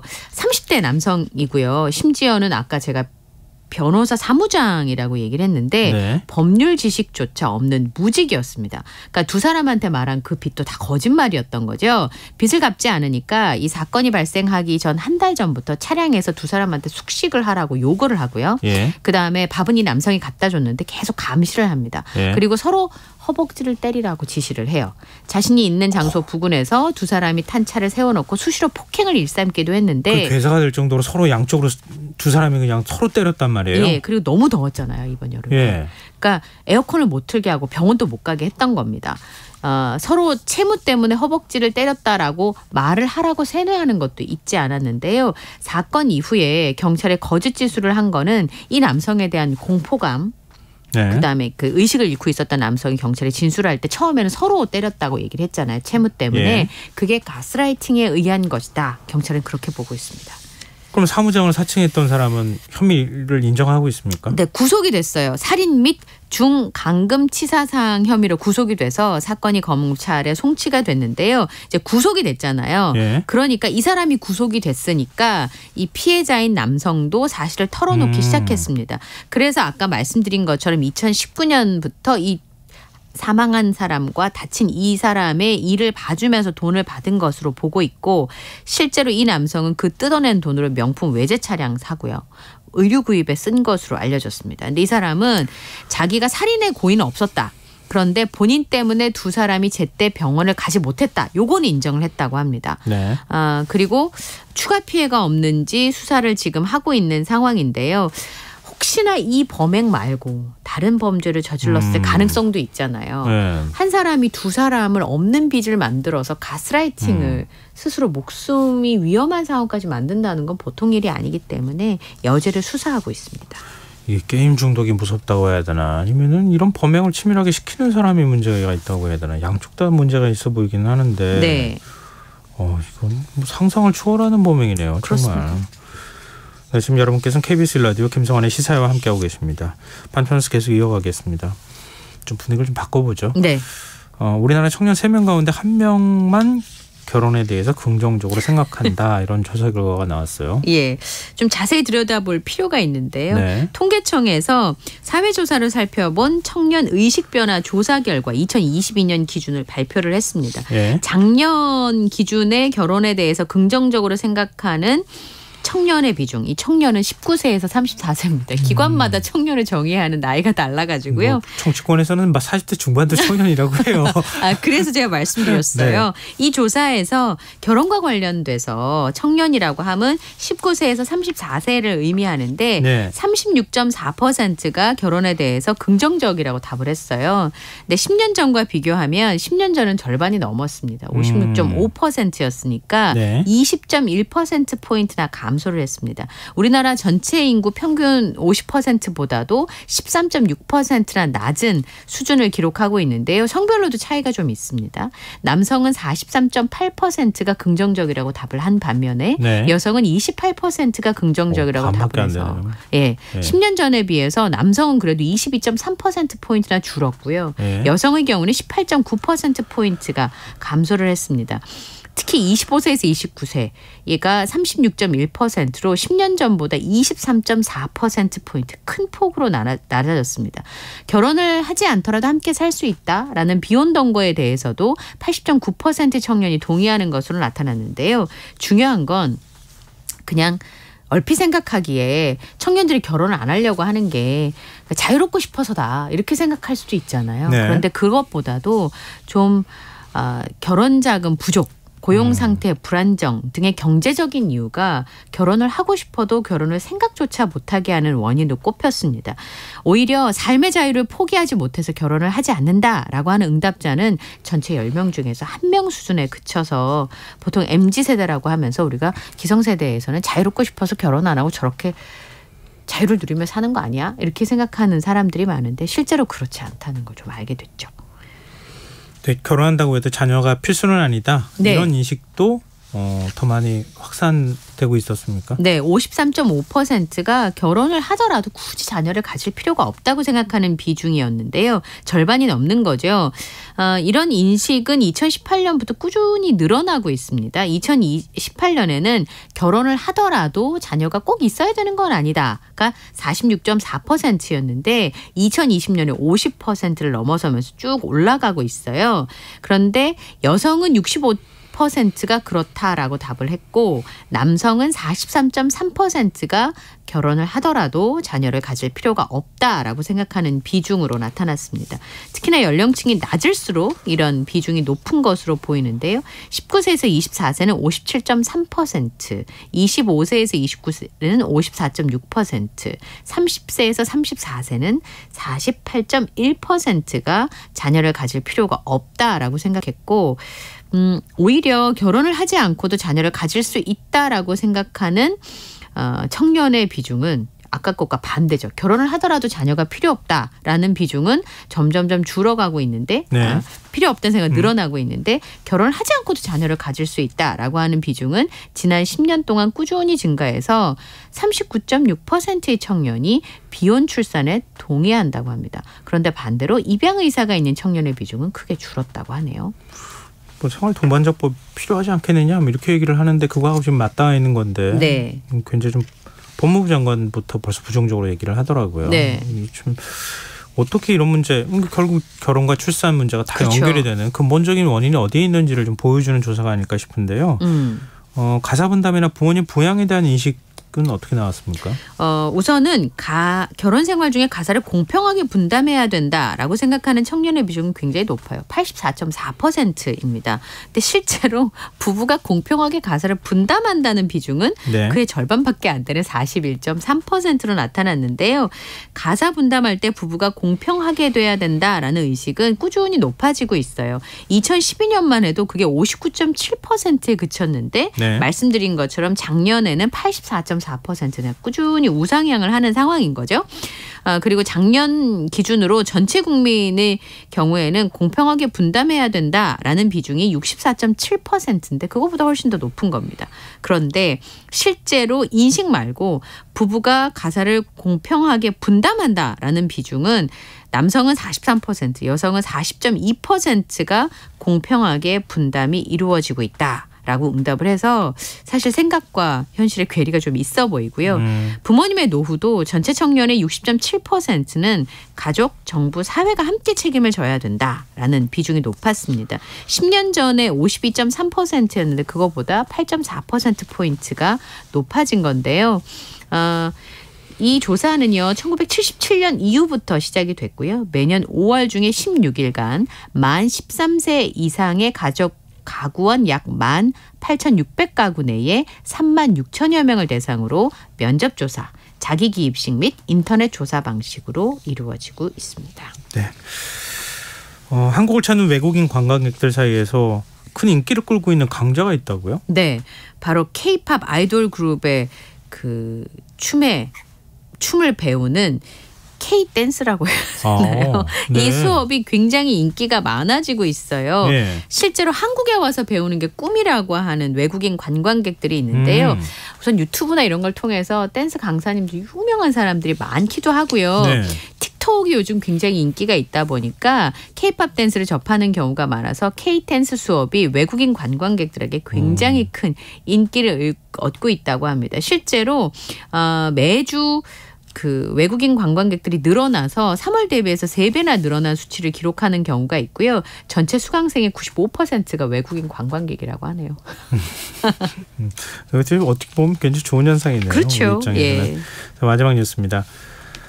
한국 배드민턴 새 역사가 그러니까요. 진짜 어마어마해요. 이거는 뭐 이 배드민턴의 인기를 우리는 좀 상대적으로 덜 느끼지만 이 아시아 쪽으로 이렇게 넓히면 어마어마하게 인기가 있는데요. 거기에 우리나라 선수가 우승을 했어요. 앞으로 이 이름을 계속 기억하게 될 것 같아요. 지금 상승세를 봤을 때는 배드민턴 세계 랭킹 1위 안세영 선수가 우리 선수로 처음으로 세계선수권 단식 금메달을 차지했습니다.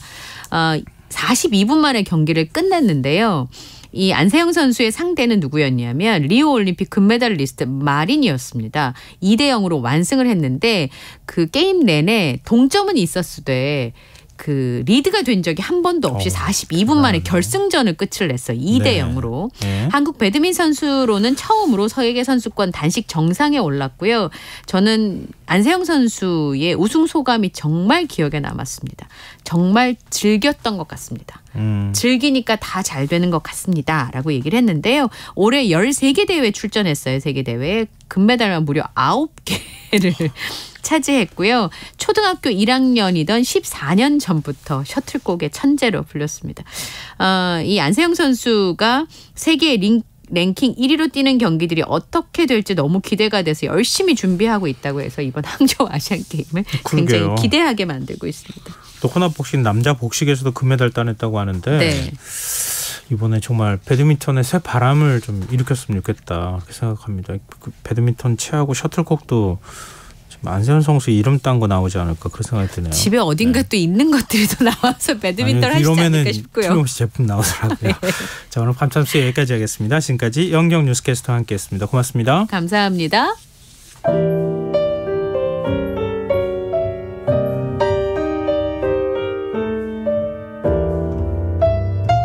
내일의 품격 김성환의 시사야에서 챙겨가세요. 하루를 마무리하는 시간 꺼내보는 당신의 지식 창고 KBS 1라디오 김성환의 시사야.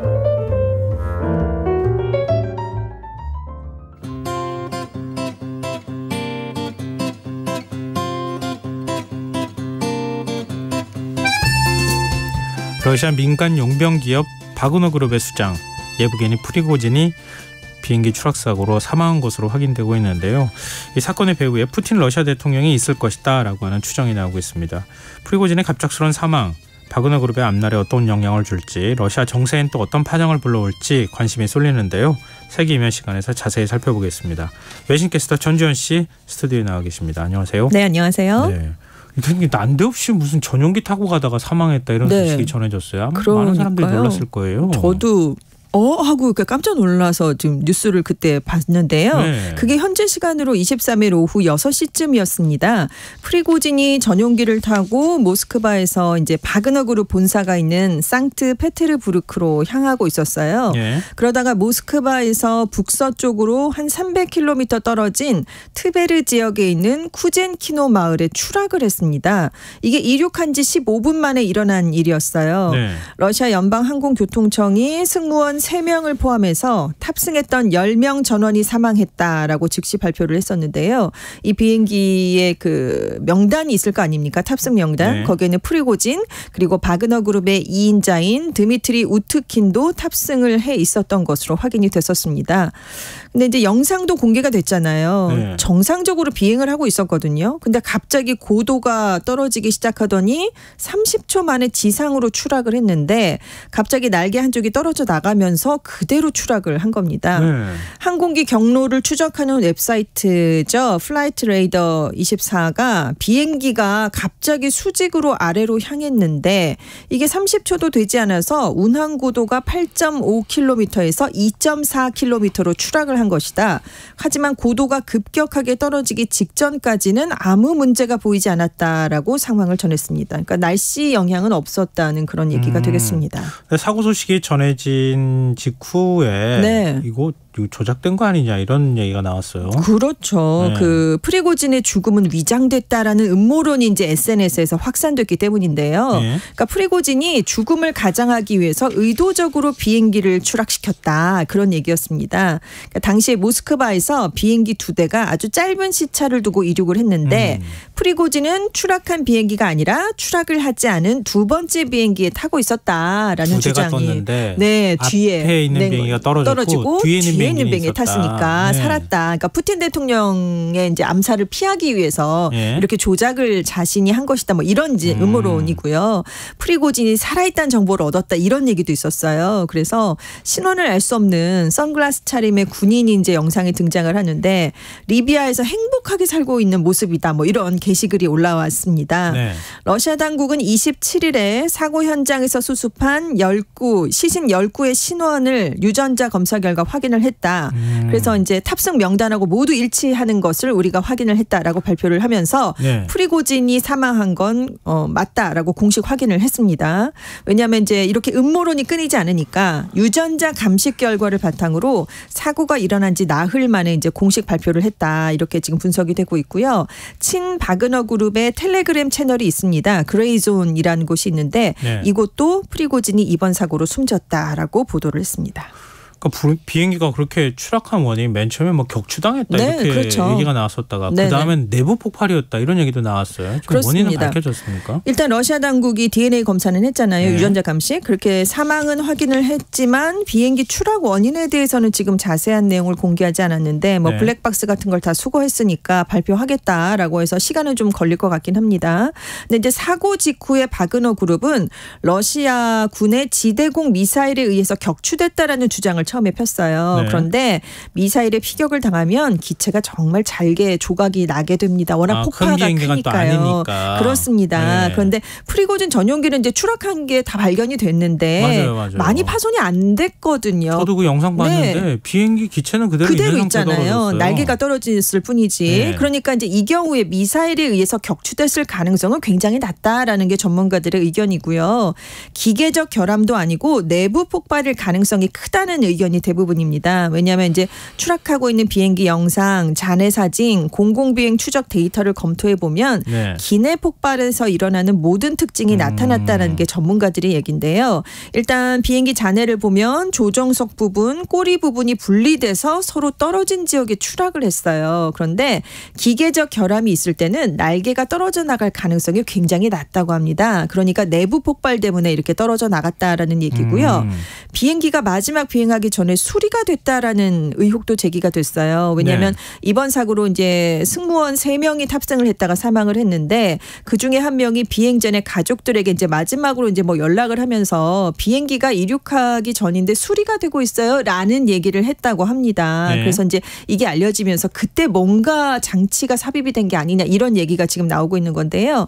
일단 러시아 매체들은 기내에 폭발물 한두 개가 실려 있었던 것으로 보인다라고 지금 추측을 하고 있습니다. 그리고 인터넷 매체 바자는 프리고진의 개인 조종사인 아르템 스테파노프가 유력한 용의자다라는 보도를 내놓기도 했는데요. 이 스테파노프는 사고기를 소유한 항공사의 창립 주주입니다. 바그너 그룹과 연관이 있어서 미국 재무부가 제재 명단에 올렸던 인물이기도 해요. 그리고 우크라이나 매체 오보즈 레베이텔은 이 스테파노프가 사고 전날에 비행기에 접근했을 가능성을 제기하고도 있습니다. 일단 이 인물은 사고기 추락 소식이 알려지기 전에 러시아의 극동 캄차카 반도로 휴가를 떠났다라고 알려져 있어요. 현재 러시아 당국의 조사를 받고 있다. 아니다. 이미 러시아를 떠나서 행방이 묘연하다라는 현지 매체들의 보도가 엇갈리고 있는 상황입니다. 뭐 그거 오는 것 하나도 지금 뭐 신뢰하기가 어려운 그냥 설처럼 다 느껴지는 상황인데 근데 이렇게 의심하는 거는 결국 이제 반란을 일으켰던 거잖아요. 그렇습니다. 프리고진이. 푸틴 대통령 입장에서 보면 반란을 일으킨 사람인데 가만히 냅둘까? 네, 왜냐하면 그동안 현대판 자르라고 하는데 그렇죠. 정적들이 많이 제거가 됐었잖아요. 근데 특히 이제 또 시점이 중요하다라는 지적이 있는데 이 사고가 발생한 게 23일이었는데 프리고진이 6월에 무장 반란을 일으킨 지 딱 2달이 되는 날이었어요. 그래서 전문가들은 이 사망 시점이 우연적인 게 아니다라는 그런 시각을 갖고 있습니다. 이 반란 그때 반란으로 푸틴의 요리사라고 불리면서 아주 최측근이었던 프리고진은 그러니까 단번에 반역자가 돼버렸잖아요. 푸틴 대통령이 반역자라고 이제 낙인을 찍기도 했고 그러다가 이제 루카셴코 벨라루스 대통령이 중재를 해서 하루 만에 이제 반란을 접게 됐는데 그 이후에 푸틴 대통령이 이제 용인을 해서 벨라루스로 이제 근거지를 옮겼다가 그 이후에 러시아, 벨라루스, 아프리카 등을 자유롭게 오가면서 그동안 2달간 활동을 해왔었습니다. 그런데 당시에 반란 때문에 푸틴 대통령이 리더십에 타격을 많이 입었었던 건 사실이거든요. 그리고 그럼요. 바로 앞 턱밑까지 왔잖아요. 그것도 이제 루카셴코 대통령이 들어가서 중재를 해서야 중단이 된 거잖아요. 그리고 이제 우크라이나 전쟁이 지금도 계속 진행되고 있어서 과연 푸틴 대통령이 언제까지 살려두겠느냐라는 전망들이 굉장히 많았습니다. 그래서 이번에도 암살을 지시한 것이 아니냐 이런 추정이 나오고 있는 건데요. 푸틴 대통령은 프리고진이 숨진 지 하루 만에 이제 성명을 발표했는데 프리고진은 유능한 사업가였지만 심각한 실수를 했다 이렇게 지적을 했어요. 근데 여기서 심각한 실수는 그 6월에 있었던 반란을 의미하는 것으로 해석되고 있습니다. 네, 이번 프리고진 사망이 러시아 엘리트들한테 경고를 보내는 것이다. 이런 분석이 나와요. 왜냐하면 비행기 추락이라는 공개적인 방식을 썼기 때문이다라는 얘기인데요. 영국의 더 타임스는 이 사고가 내년 3월에 치러질 대선을 앞두고 러시아 엘리트를 향해 경고를 보낸 것이다라는 분석을 내놨습니다. 그러니까 바그너 그룹이 반란을 한 이후에 엘리트층들도 많이 분열된 그런 점이 있거든요. 그리고 이제 푸틴 대통령 이미지는 많이 떨어졌으니까요. 그걸 복구하기 위해서 본보기로서 이 반역을 시도한 프리고진을 처단한 것이다라는 분석입니다. 우크라이나 대통령 고문인 포돌리아크는 대선을 앞두고 러시아 엘리트들에게 배신을 하면 죽음밖에 없다라는 걸 알리기 위해서 이렇게 공개적으로 제거를 한 것이다라는 주장을 내놨고요.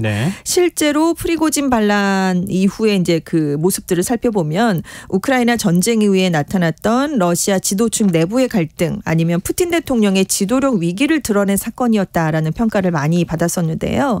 그러니까 반란을 했는데 푸틴 대통령이 신속하게 자기가 제압을 하지 못했잖아요. 그러니까 이제 엘리트를 결집시키는 능력이 떨어졌다는 점은 분명하게 나타났다는 거고 그리고 블룸버그 통신도 그 엘리트들이 프리고진이 반란을 한 것에도 이제 반발이 있고 프리고진을 처벌도 하지 않았기 때문에 그 반응에 굉장히 놀랐다라고 하면서 그래서 러시아 관리들 사이에서는 푸틴 대통령에 대해서 고위층의 반대라던가 추가로 도전할 가능성에 대한 우려가 많았다라는 보도를 내놓기도 했습니다. 그래서 이제 푸틴 대통령이 이런 위기감을 느끼니까 내년 대선을 앞두고 이제 5기 집권을 해야 되는데 위기 신호가 켜지니까 이렇게 처단하는 강수를 뒀다라는 평가가 지배적인 상황입니다. 그래서 예전엔 그 역사를 보면 나폴레옹도 그렇고 나치 독일도 마찬가지였지만 히틀러도 모스크바 공격하다가 다 네. 망해버렸잖아요. 그렇죠. 양쪽 다다. 네네. 근데 그 모스크바가 턱밑까지 내부 반란이 일어나가지고 그러니까요. 자기가 믿었던 사람이 오니 푸틴 대통령이 용서할 수 없을 것이다. 사실 우리가 추정하면서 지금 해석을 하고 있는 그렇습니다. 건데 증거는 사실은 없어요. 없습니다. 보면. 그리고 이제 러시아 대통령실은 전혀 관련이 없다라고 이제 당연히 얘기를 하고 있고요. 근데 지금 해석은 정반대 해석도 나온다면서요? 그렇습니다. 미국의 이제 시카고대 러시아 정치 경제학자 콘스탄틴 소닌 교수가 있는데요. 네. 이제 러시아 체제의 분열상이 심각한 수준이다라는 지적을 내놓으면서 지금 이번 배후가 푸틴 대통령이 아니라 쇼이구 국방장관이다라는 얘기를 내놓은 거예요. 왜냐하면 네. 그때 반란도 프리고진의 반란도 그 쇼이구 국방장관이 이제 갈등하다가. 갈등한 거잖아요. 네. 우리를 지원을 너무 안 해준다라면서 해임해라 뭐 이런 걸 요구하면서 이제 시작이 된 건데 네. 푸틴 대통령이 그런 걸 다 뻔히 보고 있었는데도 갈등이 커지는 걸 막지 못한 건 분명하거든요. 그래서 지금 쇼이구 국방장관이 이런 비행기 격추 명령을 내린 것이다 이런 얘기가 있고 쇼이구 국방장관이 프리고진의 측근이었던 수로비킨 공군사령관 대신에 새로운 공군사령관을 임명한 직후에 이 전용기가 또 격추가 됐습니다. 그러니까 이런 게 아니냐라는 얘기가 이제 커지는 거고 만약에 이게 사실이면 정말로 푸틴 대통령이 이 러시아의 엘리트들을 확실하게 장악하지 못하고 있다는 점을 나타내는 거잖아요. 그리고 푸틴 대통령이 프리고진에게 신변을 보장해주겠다. 뭐 저기 벨라루스로 가라. 뭐 이런 걸 공개적으로 네네. 얘기를 했었잖아요. 네.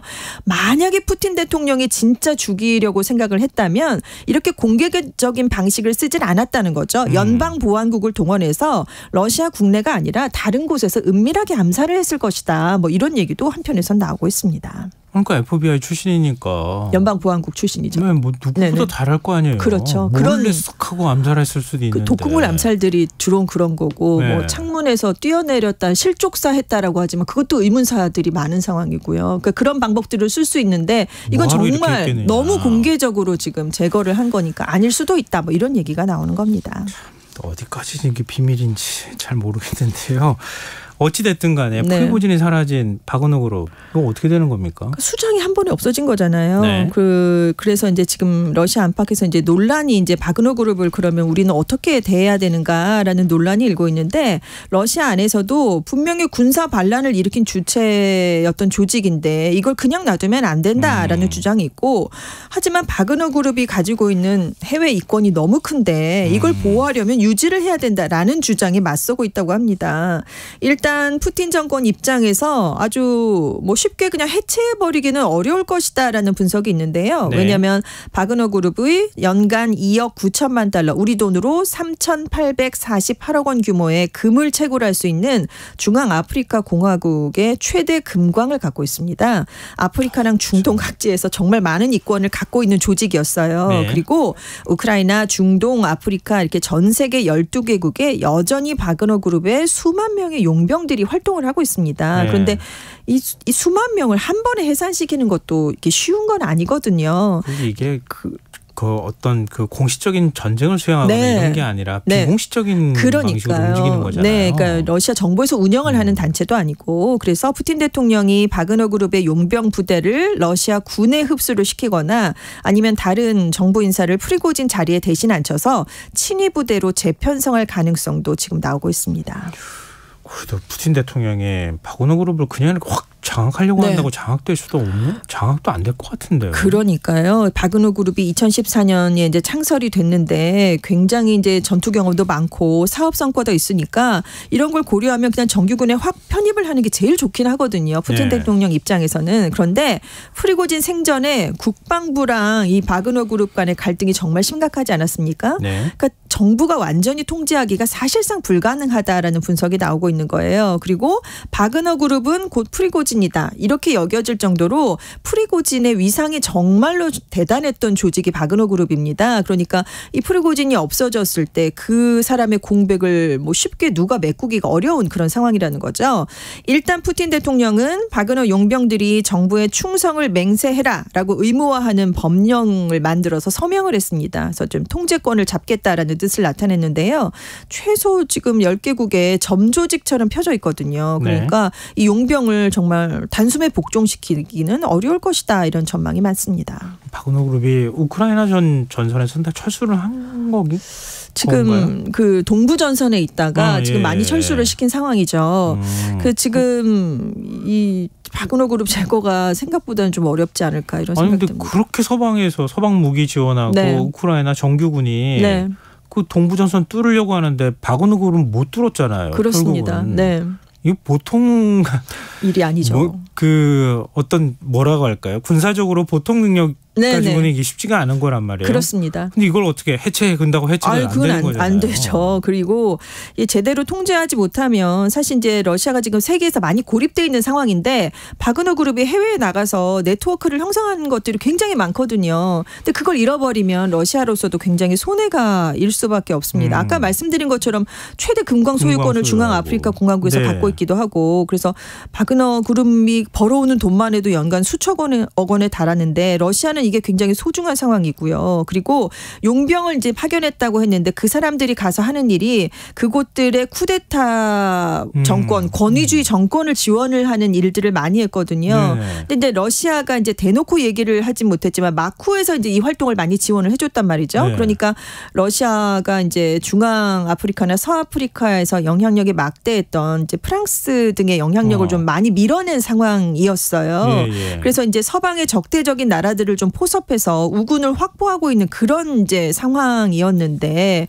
만약에 이제 러시아가 이런 끈을 잃어버리게 되면 굉장히 어렵게 확보한 우군을 한꺼번에 잃어버리게 될 수도 있지 않겠습니까? 아니, 그동안에 러시아는 서방 세계에 지금 고립돼 있는 그렇죠. 상태잖아요. 네. 고립돼서 결국은 자기를 지지하는 네. 국가들이 지금 필요한 상황인데 나라도 결국 지금 필요한 아프리카에 있는 상황이죠. 국가들을 그렇습니다. 든든한 우방으로 지금 삼으려고 네. 했던 거잖아요. 그런데 이제 문제는 이제 계속해서 바그너 그룹을 안고 끌어간다고 해도 지금 아주 막대한 이권을 갖고 있잖아요. 네. 그러니까 러시아 안에서도 정치적인 암투가 정말 치열하게 벌어질 수가 있습니다. 누구를 수장으로 앉히느냐에 따라서 이권이 어디로 넘어가느냐가 또 그렇겠네요. 나눠질 수 있으니까요. 그러니까 그 지금 아직 푸틴 대통령이 엘리트들을 확실하게 장악한 것 같진 않다라는 분석들이 지금 나오고 있는 상황에서 그럼 이걸 또 누구에게 맡길 것이냐 뭐 이런 얘기도 지금 굉장히 여러 가지 방면에서 나오고 있는 상황입니다. 과거 미소 냉전 시대 때 러시아 소련 하면 네. 뭐 전 세계를 막 들었다 놨다라는 나라였는데 네. 우크라이나에서 하는 거 보니까 이거 뭐 아닌데 그렇죠. 그 정도까지는 아닌 것 같아 이런 실망감이 확산하고 있는 상황이잖아요. 그렇습니다. 그게 이제 러시아 엘리트들 안에서도 그런 생각은 다 갖고 있는 상황이거든요. 그러니까. 그러면 네. 이런 상황에서 이렇게 좀 권력 기반이 허약하다는 게 사실상 노출이 된 거잖아요. 네, 그렇습니다. 우크라이나 좀 계속 끌고 갈 수 있겠나 하는 회의가 생길 수밖에 없는데요. 그러니까 당장 어떤 영향을 미치게 될까 이걸 이제 생각을 해보지 않을 수가 없는데 일단 영국 텔레그래프는 바그너 그룹을 푸틴 대통령이 완전하게 통제를 하게 된다면 우크라이나 전쟁을 연장할 수 있는 능력을 갖게 되는 것이다 이런 분석을 했어요. 왜냐하면 굉장히 잔혹하게 전투를 바그너 그룹이 많이 했었잖아요. 네. 그리고 정과도 많이 올렸고 그래서 이제 바그너 그룹이 그럼 푸틴 러시아 대통령의 직속 부대가 되는 건가? 이런 가능성이 나오면서 지금 벨라루스 국경과 맞닿아 있는 동유럽 국가들에 대해서 무력 도발이 좀 거세지는 게 아니냐라는 우려가 나오고 있습니다. 네. 실제로 바그너 그룹이 반란에 실패한 이후에 거점을 벨라루스로 옮겼어요. 예. 5천 명에서 7천 명의 용병이 가 있고 벨라루스 군과 훈련을 하고 있습니다. 근데 프리고진이 사망한 이후에 루카셴코 벨라루스 대통령이 핵심 전력은 우리나라에 남아 있는 것이다. 이들을 나는 군사적으로 활용하겠다라는 얘기를 했어요. 그래서 지금 나토 국가들도 굉장히 긴장을 하고 있는 그런 상황입니다. 지금 폴란드가 제일 먼저 반응하고 그렇죠. 있잖아요. 네, 굉장히 민감하게 지금 반응을 하고 있습니다. 이거 국제 정치를 어떻게 해야 되나? 네. 푸틴의 요리사에서 갑자기 푸틴의 반란을 네. 했던 세력에서 등에 칼을 꽂은 배신자가 된 결국은 네, 사망하는. 그렇습니다. 참 국제 정치는 보면 볼수록 알면 네. 알수록 잘 모르겠다 이런 생각이 그렇습니다. 드네요. 예. 지금까지 세계인면 외신캐스터 전주현 씨였습니다. 고맙습니다. 네, 감사합니다. 김성환의 시사야 오늘 순서 여기서 마칩니다. 모바일 쿠폰 당첨자는 홈페이지 공지사항에서 확인하실 수 있습니다. 편안한 밤 되시고요. 전 내일 다시 찾아뵙겠습니다. 지금까지 시사평론가 김성환이었습니다. 고맙습니다.